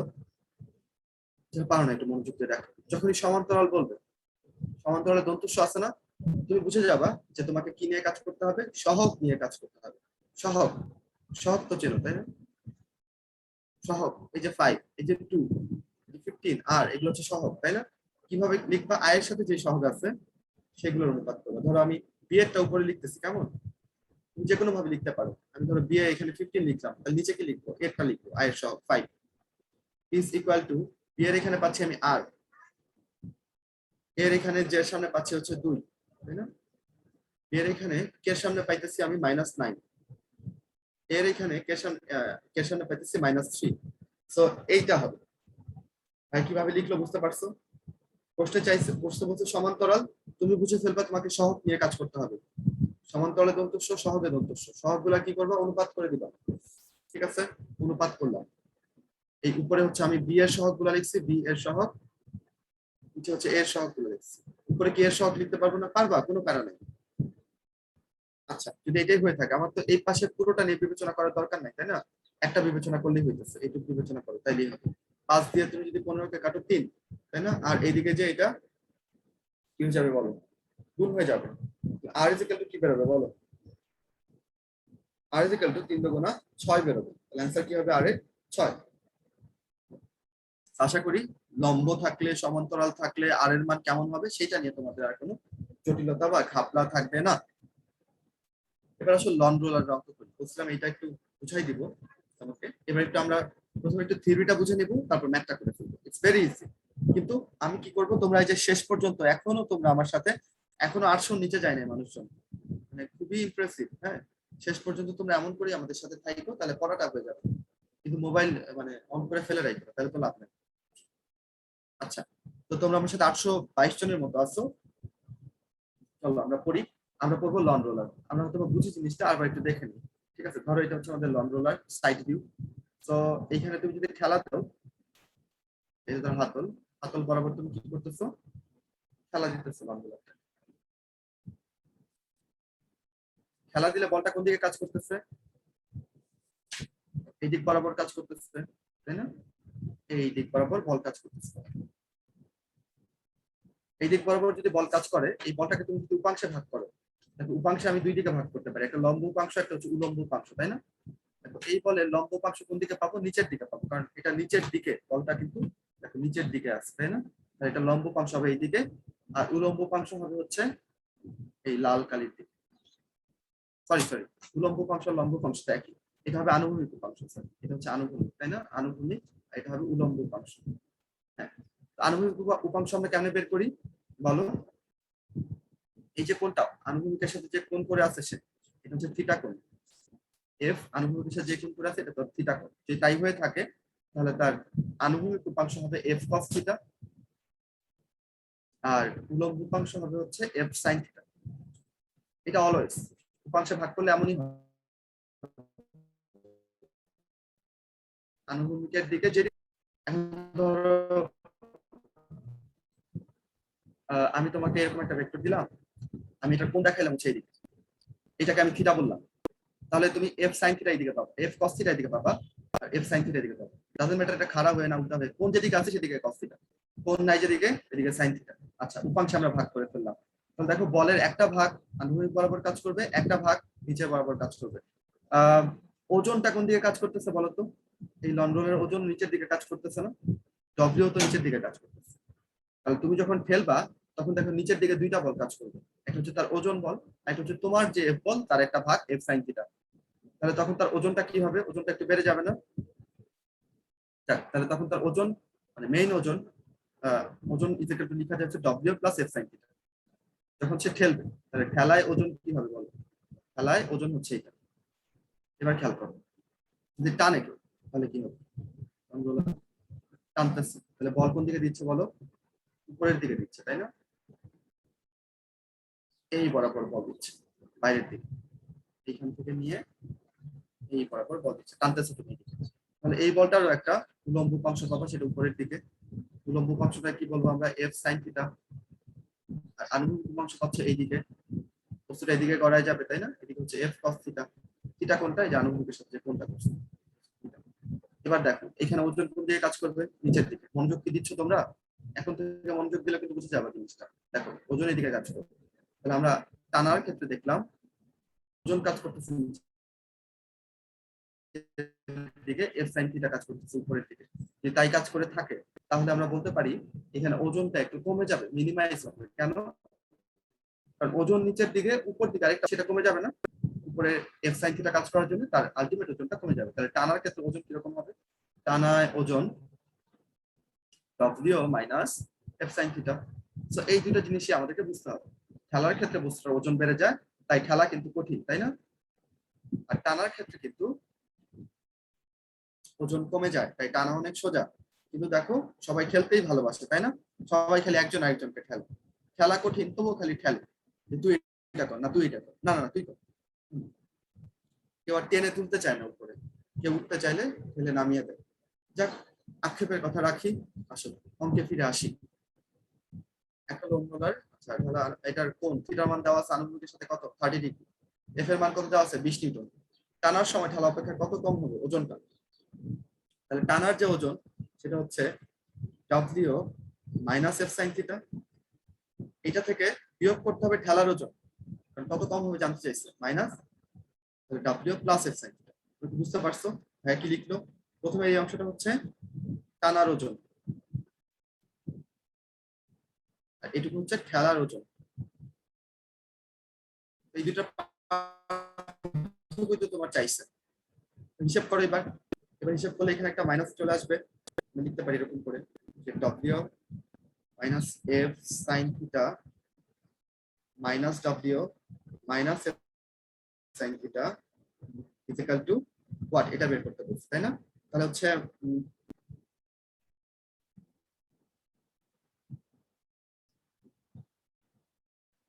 তাহলে দেখো তুমি ডব্লিউ ডব্লিউ কাটা যায়,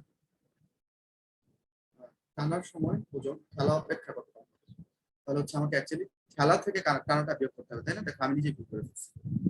ঠেলা অপেক্ষা কত কম হবে, ঠেলায় তো ওজন বেশি হবে, তাহলে তো আমরা ওইটা থেকে এটা বিয়োগ করবো। সরি ফর দ্যাট, এরকম বানাই।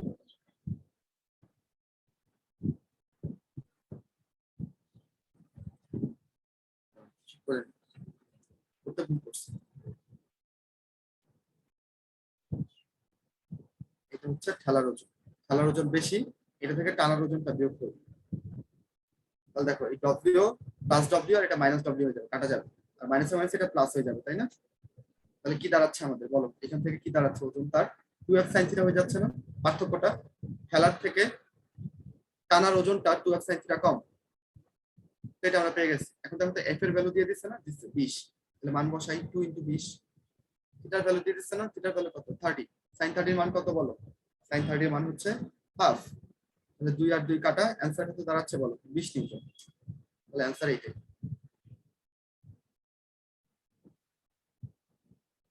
টানার সময় ঠেলা অপেক্ষা 20 নিউটন ওজন কম অনুভব করবা, তাই টানা তোমার জন্য ইজি হবে।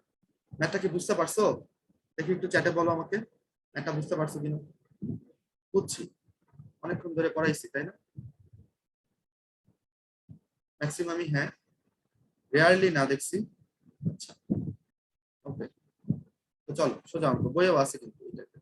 আচ্ছা এখন আমরা যদি একটু নদীর অঙ্ক করি, তো আমি এই টাইপের অঙ্ক, এটা তোমার বইয়ের উদাহরণের অঙ্ক। তো এই অঙ্কগুলো করার জন্য বড় নিয়ম আছে, শর্ট নিয়ম আছে, বুঝছো? বড় নিয়ম ধরেই করে, তারপর তুমি এটাকে আমি শর্টটাও বলে দেই। দেখো এখানে স্রোতের অনুকূলে স্রোতের প্রতিকূলে বেগ দেওয়া। তো স্রোতের অনুকূলে ধরো আমরা যদি ধরে নেই, আগে উল্টাপাল্টা করা যাবে।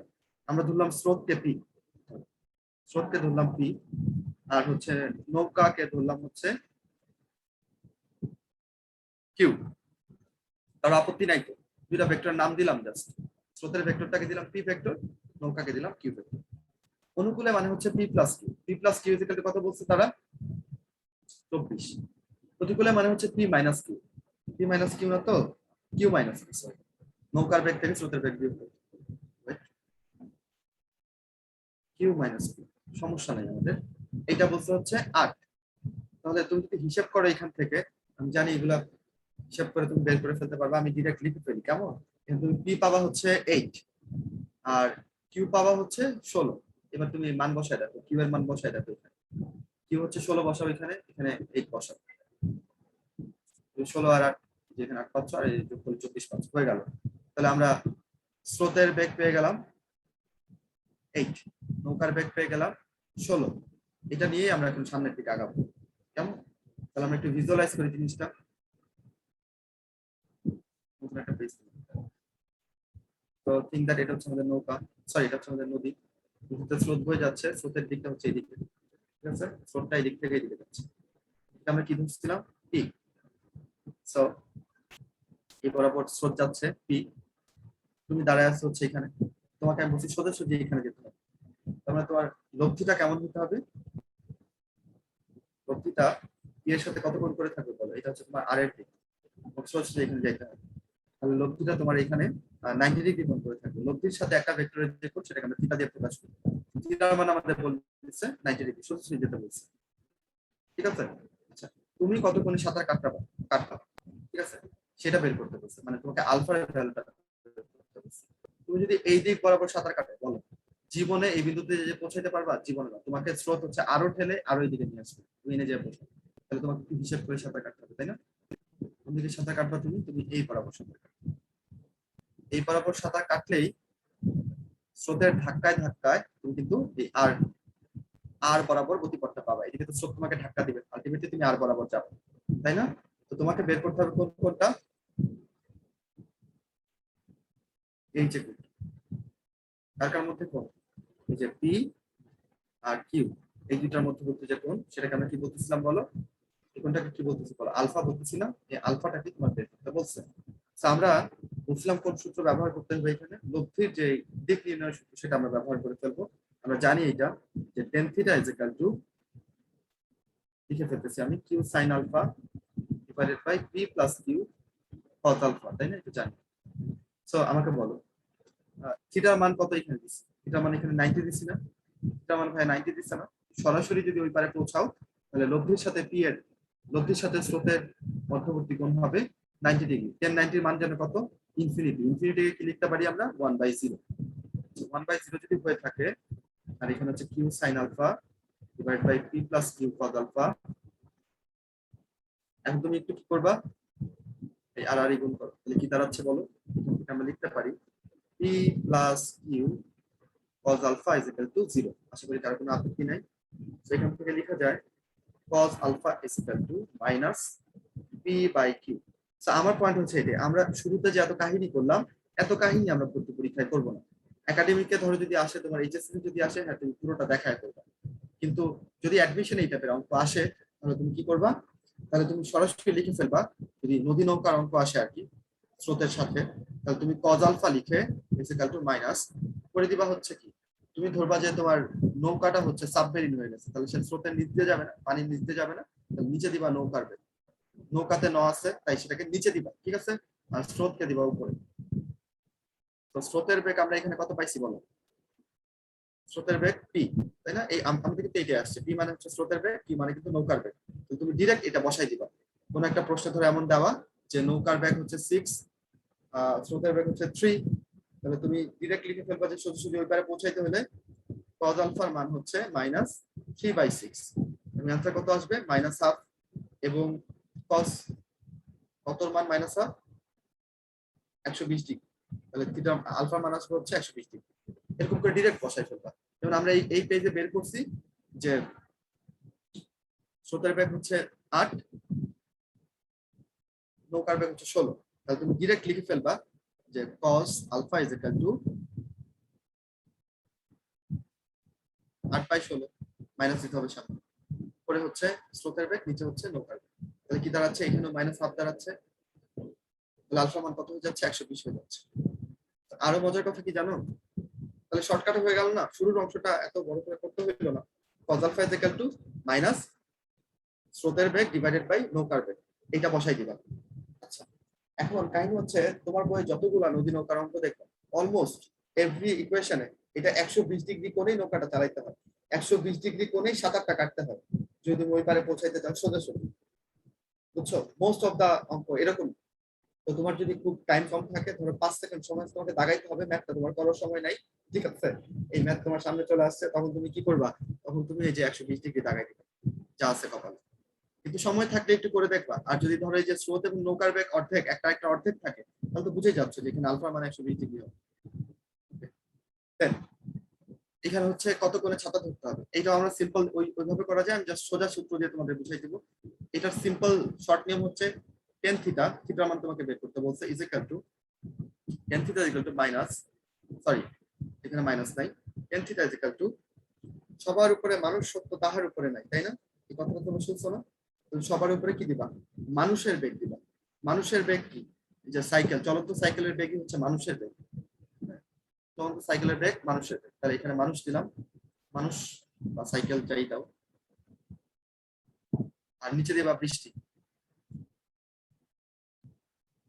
মানুষের বেগ কত ছিল? 5। নৌকার বেগ কত ছিল? 5।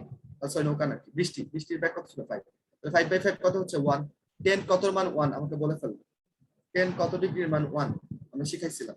10 45 ডিগ্রির মান 1। তাহলে এখানে থিটার মান কত? 45 ডিগ্রি। অতএব তোমাকে 45 ডিগ্রি কোণে ছাতা ধরতে হবে। সিম্পল, হিসাব শেষ। দেন আমাদের শেষ অঙ্ক, তো তোমরা যারা আছো তারা থেকে যাও, পালায় না, কেমন?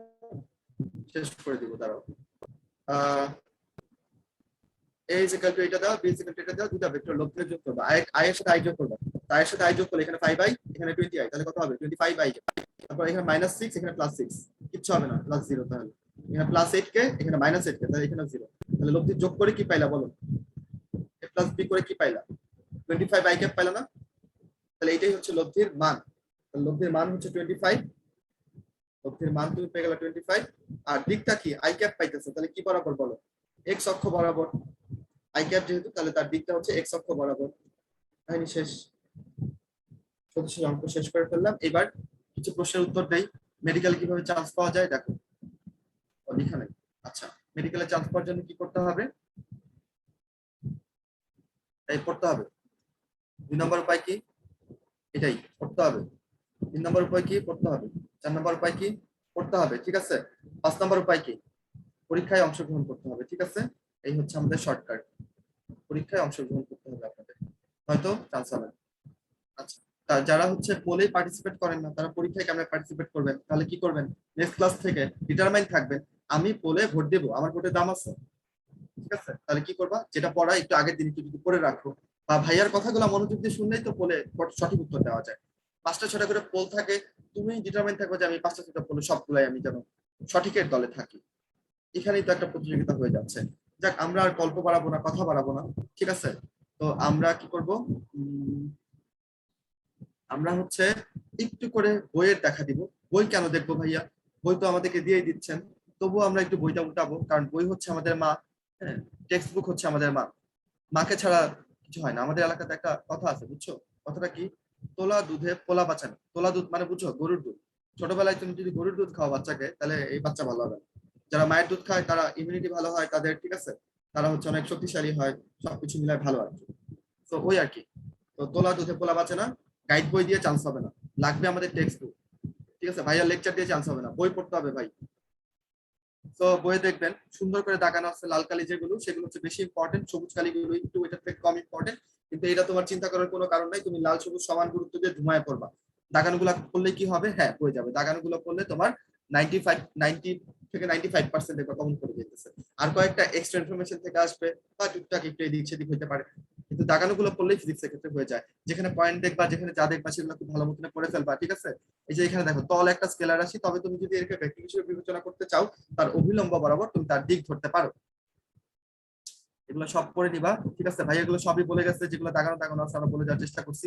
নদী নৌকার অঙ্ক দেখো তো, এখানে উত্তর কত আসছে আমি একটু বড় করি, আমার কথা যদি তোমরা বিশ্বাস না করো। বড় করার দরকার নেই, তোমরাই জুম করো। দেখো এখানে ওই যে alpha is equal to 120 degree আসছে, নৌকা চালাইতে হবে 120 ডিগ্রি। পরে আরেকটা অঙ্ক আছে, এখানেও আসছে, এই যে alpha is equal to 120 degree, বুঝছো? সবসময় এরকম মিলাই যায় যেন তুমি সুন্দর করে হিসাব করতে পারো। আবার ধরো বইয়ে একটা অঙ্ক আছে, কি অঙ্ক? এই যে কত কোণে ছাতা ধরতে হবে। এইখানে না আসে হচ্ছে কি জানো? এখানে আসে হচ্ছে tan theta is equal two আসে হচ্ছে 0.666। তো তুমি বলবো ভাই এটার মান তো আমি জানি না। তো ইটস মোর লাইকলি তোমার প্রশ্ন এরকম করেই থাকবে, থিটার মান কত? অপশনে থাকবে ধরো tan ইনভার্স 0.666, tan ইনভার্স 0.555, এরকম করে থাকবে, যেন তুমি এইটুক পর্যন্ত এসেই দাগাইতে পারো প্রশ্নটা। আর যদি ধরো কোচিং এর পরীক্ষায় মাঝে মধ্যে আমি দেখতাম যে ওমা এটা ক্যালকুলেটর ছাড়া করা যায় না, 10 ইনভার্স 0.66 এর মান আমি ক্যালকুলেটর ছাড়া কখনো বের করতে পারবো না, তোমরা কেউ পারো কিনা চাই না। আচ্ছা, তবে এটা কোচিং এর পরীক্ষাতে দেয়, কি অদ্ভুত ব্যাপার। আমার পরীক্ষা আমি যখন করতাম এই বইটাই তো ছিল, এই প্রশ্নগুলাই ছিল। তো আমি কি করলাম, রেগে মেগে এটাকে মুখস্থ করে ফেলছি, যাক কি আছে আর জীবন। 33.7 এত ডিগ্রি কোণে ছাতা ধরতে হবে। তো অলওয়েজ ওরা বইয়ের এই অঙ্কটাই দেয়, মানে আমি আমার কোচিং করার সময় দেখতাম আর কি, যে দৌড়াচ্ছে 4 মিটার/সেকেন্ড বেগে, বৃষ্টি পড়তেছে 6 মিটার/সেকেন্ড বেগে, এবার তাদের কি কত হবে, কি বলে এটাকে, কত কোণে ছাতা ধরতে হবে। তো এটা উত্তর হচ্ছে 33.7। এটা এই প্রশ্নটা একটু শিখে ফেলতে পারো, এটা ক্যালকুলেটর ছাড়া করা যায় না, কিন্তু একটু শিখে ফেলতে পারো। ভাইয়া বলে দিচ্ছে এরকম করে, ভাইয়া যেগুলো বলে দিবে সেগুলো শিখে ফেলবা, কারণ ওইগুলো আসতে দেখি যে আমরা ওগুলো সব পড়াই ফেলছি, বুঝছো। আর তেমন কিছু এখানে বলার নাই, কিছু বাকি নাই, এতক্ষণ ধরে বকবক করে ভেক্টরের কিছু বাকি নাই। আমরা হচ্ছে আর ডাইভারজেন্স স্কেলার, ডাইভারজেন্স কার্ল এগুলো তো আর বলতেছি না। তো আমাদের ক্লাস মোটামুটি আমরা এখানেই রাখতেছি, ঠিক আছে। তোমরা বইটা ভালো মতো পড়বা, অবশ্যই অবশ্যই। ফাইনাল কথা, ভাগবা না কেউ। শোনো, যদি কেউ চ্যাপ্টারটা পড়ার পরে পেছনের বইয়ের যে অবজেক্টিভ গুলো আছে, ইসাক স্যারের বইয়ের যে 100টার মতো অবজেক্টিভ আছে, এগুলো যদি না পড়ো, তোমার প্রিপারেশন অর্ধেক, মানে 8 আনাই মিছা, 16 আনা মিছা না, তোমার প্রিপারেশনের 8 আনা মিছা থেকে যাবে, বুঝছো। তাহলে অবশ্যই অবশ্যই সেটা কমপ্লিট করবা। তো আমরা আর দীর্ঘায়িত করতে চাইতেছি না, আমরা তোমাদেরকে ছেড়ে দিচ্ছি এখনই। তোমরা ভালো থাকো, সুস্থ থাকো। আর হচ্ছে ভাইরা বোধহয় কিছু বলবেন, তাই না? তো আমি বিদায় নিচ্ছি তোমাদের কাছ থেকে। টাটা, বাই বাই, দেখা হবে আবার সামনের কোনো ক্লাসে। ভাইয়ের জন্য দোয়া করো। তোমরা দীর্ঘক্ষণ অনেকক্ষণ আমার সাথে ছিলা, এই জন্য তোমাদের অনেক অনেক অনেক অনেক অনেক ধন্যবাদ। Tata, bye bye. আমার এবং নিশাতের পক্ষ থেকে আমরা বিদায় নিচ্ছি। ওকে, আলিম ভাই, ধন্যবাদ রেজবি ভাইয়াকে। জি ভাইয়া, ভাইয়া কিছু আলিম ভাই, বলবে? হ্যাঁ আমি কিছু বলতাম আর কি। আমি হ্যাঁ জি এদের ভাই, হচ্ছে কি, নিশ্চয়ই এদের মনে নিশ্চয়ই। হয় প্রথম ক্লাস তো, আমি কিউএনএ তে ছিলাম। তো কিউএনএ তে এদের যে কোশ্চেনটা, মানে আমি ওদের ডিরেক্টলি বলতেছি যে ভাইয়া বা আপু, তোমার যে কোশ্চেন কিউএনএ তে তোমরা ভাইয়াকে যে কোশ্চেনটা করো, এটা ডিরেক্টলি চ্যাটে করবা। আর এমনি নর্মাল যদি তোমার নর্মাল কোনো জিজ্ঞাসা থাকে বা এই টপিকের মধ্যে কোনো মানে কোশ্চেন থাকে, সেইটা কিউএনএ তে আসবা। আমি দেখি যে কিউএনএ তে পোল কোশ্চেন আসতেছে না, এটা আসতেছে না, এটা আসতেছে না, কোনটার অ্যান্সার কি করি ভাই, বুঝছো। তো আর আরেকটা হচ্ছে কি, শর্টকাট ইউজ করলে ভালো হয়। যেমন যদি চ্যাটের জন্য শর্টকাট ইউজ করে, ইয়েস এর জন্য ওয়াই, নো এর জন্য no, just N, shortcut use করলে সবচেয়ে বেস্ট হয়। কিউএনএ জিনিসটা একটু তোমরা হচ্ছে ইয়ে করে নিয়ে রাখবা, যে এইখানে শুধুমাত্র আমরা যেন অ্যান্সার করা যায় এইরকম টাইপের অ্যান্সার করি। যেমন আমাকে একজন অ্যান্সার একটা এমন কোশ্চেন করছে, যে ওই কোশ্চেনটা হয়তোবা আমি 1 ঘন্টা লেকচার দিয়েও হয়তোবা আমি অ্যান্সার করতে পারবো না, বুঝছো। তো এইরকম টাইপের অ্যান্সারকে আশা করে। আবার অনেকে চিন্তা ভাবনা করে যে মেডিকেলে ম্যাথমেটিক্যাল টার্ম খুব জটিল আসে না। আবার অনেকে দেখি যে কিউএনএ তে খুব জটিল টাইপের কোশ্চেন করছে, যেমন হচ্ছে ইঞ্জিনিয়ারিং মানে বুয়েটে যে কোশ্চেন গুলো আসে এরকম টাইপের। ওইসব নিয়ে চিন্তা করার দরকার নেই, শুধু হালকা পাতলা করে পড়লেই হবে। হালকা পাতলা মানে কি, মেডিকেলের জন্য ম্যাথমেটিক্যাল টার্ম অত বেশি লাগবে না, ভার্সিটির জন্য করলে ইনশাল্লাহ ক্লিয়ার হবে। তাহলে ভাই, ভাইয়া তাহলে কি শেষ করে দিব? হ্যাঁ আমি কথা বলা শেষ করলাম। ওদের দেখেন ওদের কোনো কোশ্চেন আছে নাকি, বা আমি লিখে গেলাম নাকি। আচ্ছা আচ্ছা, জি ভাইয়া, থ্যাংক ইউ ভাই, আপনি লিখবেন, সমস্যা নাই। আচ্ছা ওকে, আসসালাম। আচ্ছা আচ্ছা, ভাইয়া কি অনেক অনেক ধন্যবাদ। আচ্ছা স্টুডেন্ট ভাইয়া, তোমাদেরকেও অনেক অনেক ধন্যবাদ এতক্ষণ ধৈর্য সহকারে ক্লাস করার জন্য। তো আশা করছি যে তোমরা সবাই ক্লাসটা খুব ভালোভাবে বুঝতে পারছো। তারপরেও যদি কারো কোনো একটু প্রবলেম থাকে তো একটু ভিডিওটা দেখে নিতে হবে, হ্যাঁ, তাহলে আশা করছি আর কোনো সমস্যা থাকবে না। তো তোমাদের কমন কিছু প্রশ্ন ছিল, সেটা হচ্ছে যে আহ, গত ক্লাসের দাগানো বই সম্পূর্ণ ছিল না, হ্যাঁ, আর ওই যে কেমিস্ট্রি 1 এর যে ভিডিওটা লাস্ট 30 মিনিট নাকি ছিল না, এটা আসলে একটু প্রবলেম হয়েছিল জুমেরই, হ্যাঁ। তো জুমের একটু টেকনিক্যাল প্রবলেমের কারণে এই সমস্যাটা হয়েছিল। তো তোমরা একটু ক্লাসটা শেষ করে আবার একটু তোমাদের ডিভাইসটা রিফ্রেশ দিয়ে একটু চেক করবা, ঠিক আছে, দাগানো বই এবং ভিডিওটা ওটা ঠিক করে দেওয়া হয়েছে। তো আশা করছি আর এই ধরনের সমস্যা কারো থাকবে না। ওকে, আরেকটা প্রশ্ন ছিল কমন, সেটা হচ্ছে যে জিকে আর ইংলিশ ক্লাস নিয়ে।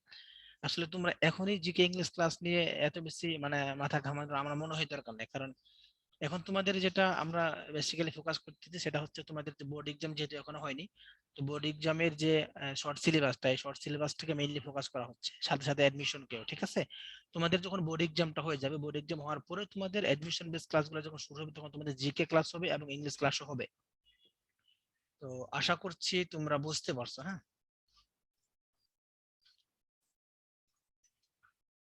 আচ্ছা, আর যদি কোনো প্রশ্ন থাকে তোমাদের ম্যানেজমেন্ট সম্পর্কিত, আমি তো বললাম তোমাদের জিকে ইংলিশ ক্লাস হবে, বাট এখন হবে না, পরে হবে। আচ্ছা, রুটিনটা বুঝিয়ে দেন বলতে বুঝি নাই। রুটিনে কি বুঝে নাই সেটা বলো ভাইয়া। আচ্ছা, তোমরা হয়তো মনে করতেছো যে যেহেতু রুটিনে তোমাদের উইকলি এক্সামের দিন জিকে এবং ইংলিশ থেকে প্রশ্ন হয়, তাহলে এটা কিভাবে পড়বো? তোমরা এটা যেটা করবা যে রুটিনের নিচের যে পেজটা থাকে ওই পেজে তোমাদের কিন্তু সিলেবাস দেওয়া থাকে, হ্যাঁ। যেমন উইকলি ওয়ানে জিকে থেকে কোন কোন অধ্যায়গুলো থেকে প্রশ্ন হবে, ওই অধ্যায়গুলো একটু হাতের কাছে যে জিকে বই থাকবে ওইটা থেকে একটু নিজেকে কভার করে নিতে হবে, এবং হাতের কাছে কোনো একটা গ্রামার বই থাকলে ওখান থেকে ইংলিশটা কভার করে নিতে হবে। এভাবে আপাতত যে যে উইকলি এক্সাম গুলা দিতে হবে, ঠিক আছে ভাইয়া পুরা? ও আচ্ছা। আচ্ছা, সমস্যা নেই, যে কোনো একদিন দেখা হয়ে যাবে, হ্যাঁ পারবে, সমস্যা নেই ভাইয়া।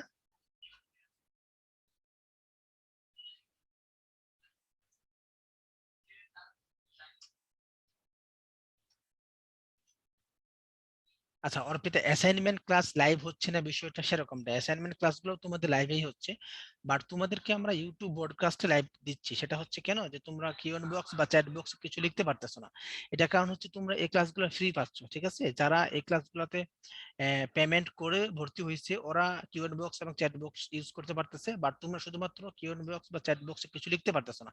এইটুকুই পার্থক্য, কারণ তোমরা যারা মেডিকেল, ভার্সিটি এবং ইঞ্জিনিয়ারিং এই প্রোগ্রামগুলোতে ভর্তি হয়েছো, তোমাদেরকে এই অ্যাসাইনমেন্টের ক্লাসগুলো আমরা ফ্রি দিচ্ছি। এই জন্য তোমাদের সুবিধার জন্য, যে আবার তোমরা নতুন করে এইখানে ভর্তি হতে গেলে তোমাদের একটু মানে সমস্যা হয়ে যাবে। তো আশা করছি যে আর কোনো প্রবলেম হবে না, কারণ যদি কোনো প্রবলেম থাকে তাহলে ভিডিওটা তো তোমাদের থাকতেছে, হ্যাঁ অ্যাসাইনমেন্টের ভিডিও থাকবে, যদি একটু প্রবলেম থাকে আবার একটু দেখে অ্যাসাইনমেন্টটা ফুলফিল করে নিতে পারবা।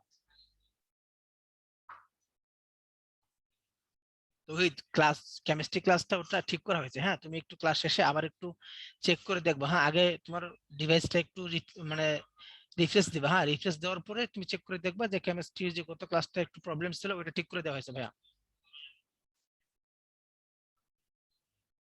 হ্যাঁ, ফুল বুক ভিডিও এটাও দেওয়া আছে, যে তোমাদের দাগানোর যে বইটা ওটারও প্রবলেম ছিল ওটাও ঠিক করে দেওয়া হয়েছে, হ্যাঁ সমস্যা এখন আর হবে না। নূপুর, ইংলিশ এবং জিকের জন্য তোমাদেরকে আমাদের উমেশ থেকে বই দেওয়া হবে, হ্যাঁ যদি তুমি পুরাতন বই পেয়ে থাকো 20 সালের গুলা তাহলে আপাতত ওইগুলো পড়ো, আর না হলে তোমাদেরকে 21 সালের নতুন বই দেওয়া হবে মেডিকেল থেকে। আমাদের উমেশ থেকে মেডিকেল জিকে আর একটা হলো মেডি ইংলিশ দেওয়া হবে, হ্যাঁ এগুলা পড়লে হবে। আর যদি না পেয়ে থাকো তাহলে হাতের কাছে যে কোনো একটা জিকে বই এখন থাকলে ওইখান থেকে মেডিকেলের যে সিলেবাস, বাংলাদেশ ইতিহাস ও মুক্তিযুদ্ধ, এগুলো এই পাঠটুকু পড়লে হয়ে যাবে।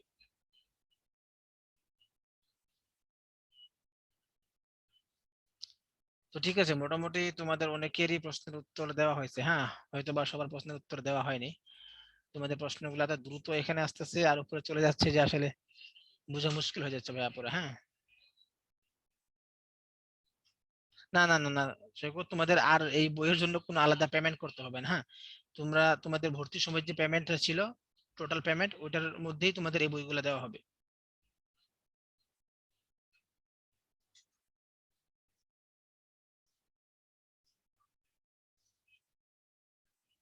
না, লাইভ এক্সাম দিতে না পারলে পরে তুমি ওই এক্সামটা প্র্যাকটিস করতে পারবা, বাট লাইভ এক্সাম আর দেওয়া যাবে না। লাইভ এক্সামের টাইম হচ্ছে সকাল 8টা থেকে রাত 10টা, এর মাঝখানে যদি তুমি দিতে না পারো তাহলে পরে ওইটা লাইভে দেওয়া যাবে না, বাট প্র্যাকটিস করা যাবে। মাসুম, ঠিক আছে, হ্যাঁ এরপর থেকে ভাইকে বলবো যেন আরেকটু স্লোলি যায়, ওকে।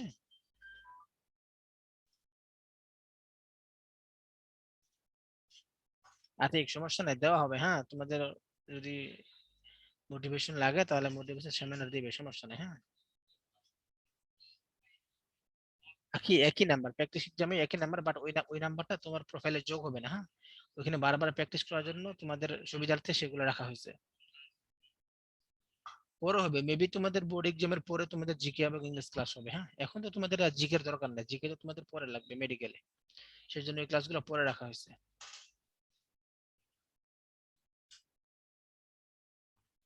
তো ঠিক আছে, আজকে তাহলে এ পর্যন্তই, তোমাদের সাথে আবারও কথা হবে আগামী কোনো ক্লাসে। সে পর্যন্ত সবাই ভালো থাকবা, সুস্থ থাকবা। আল্লাহ হাফেজ।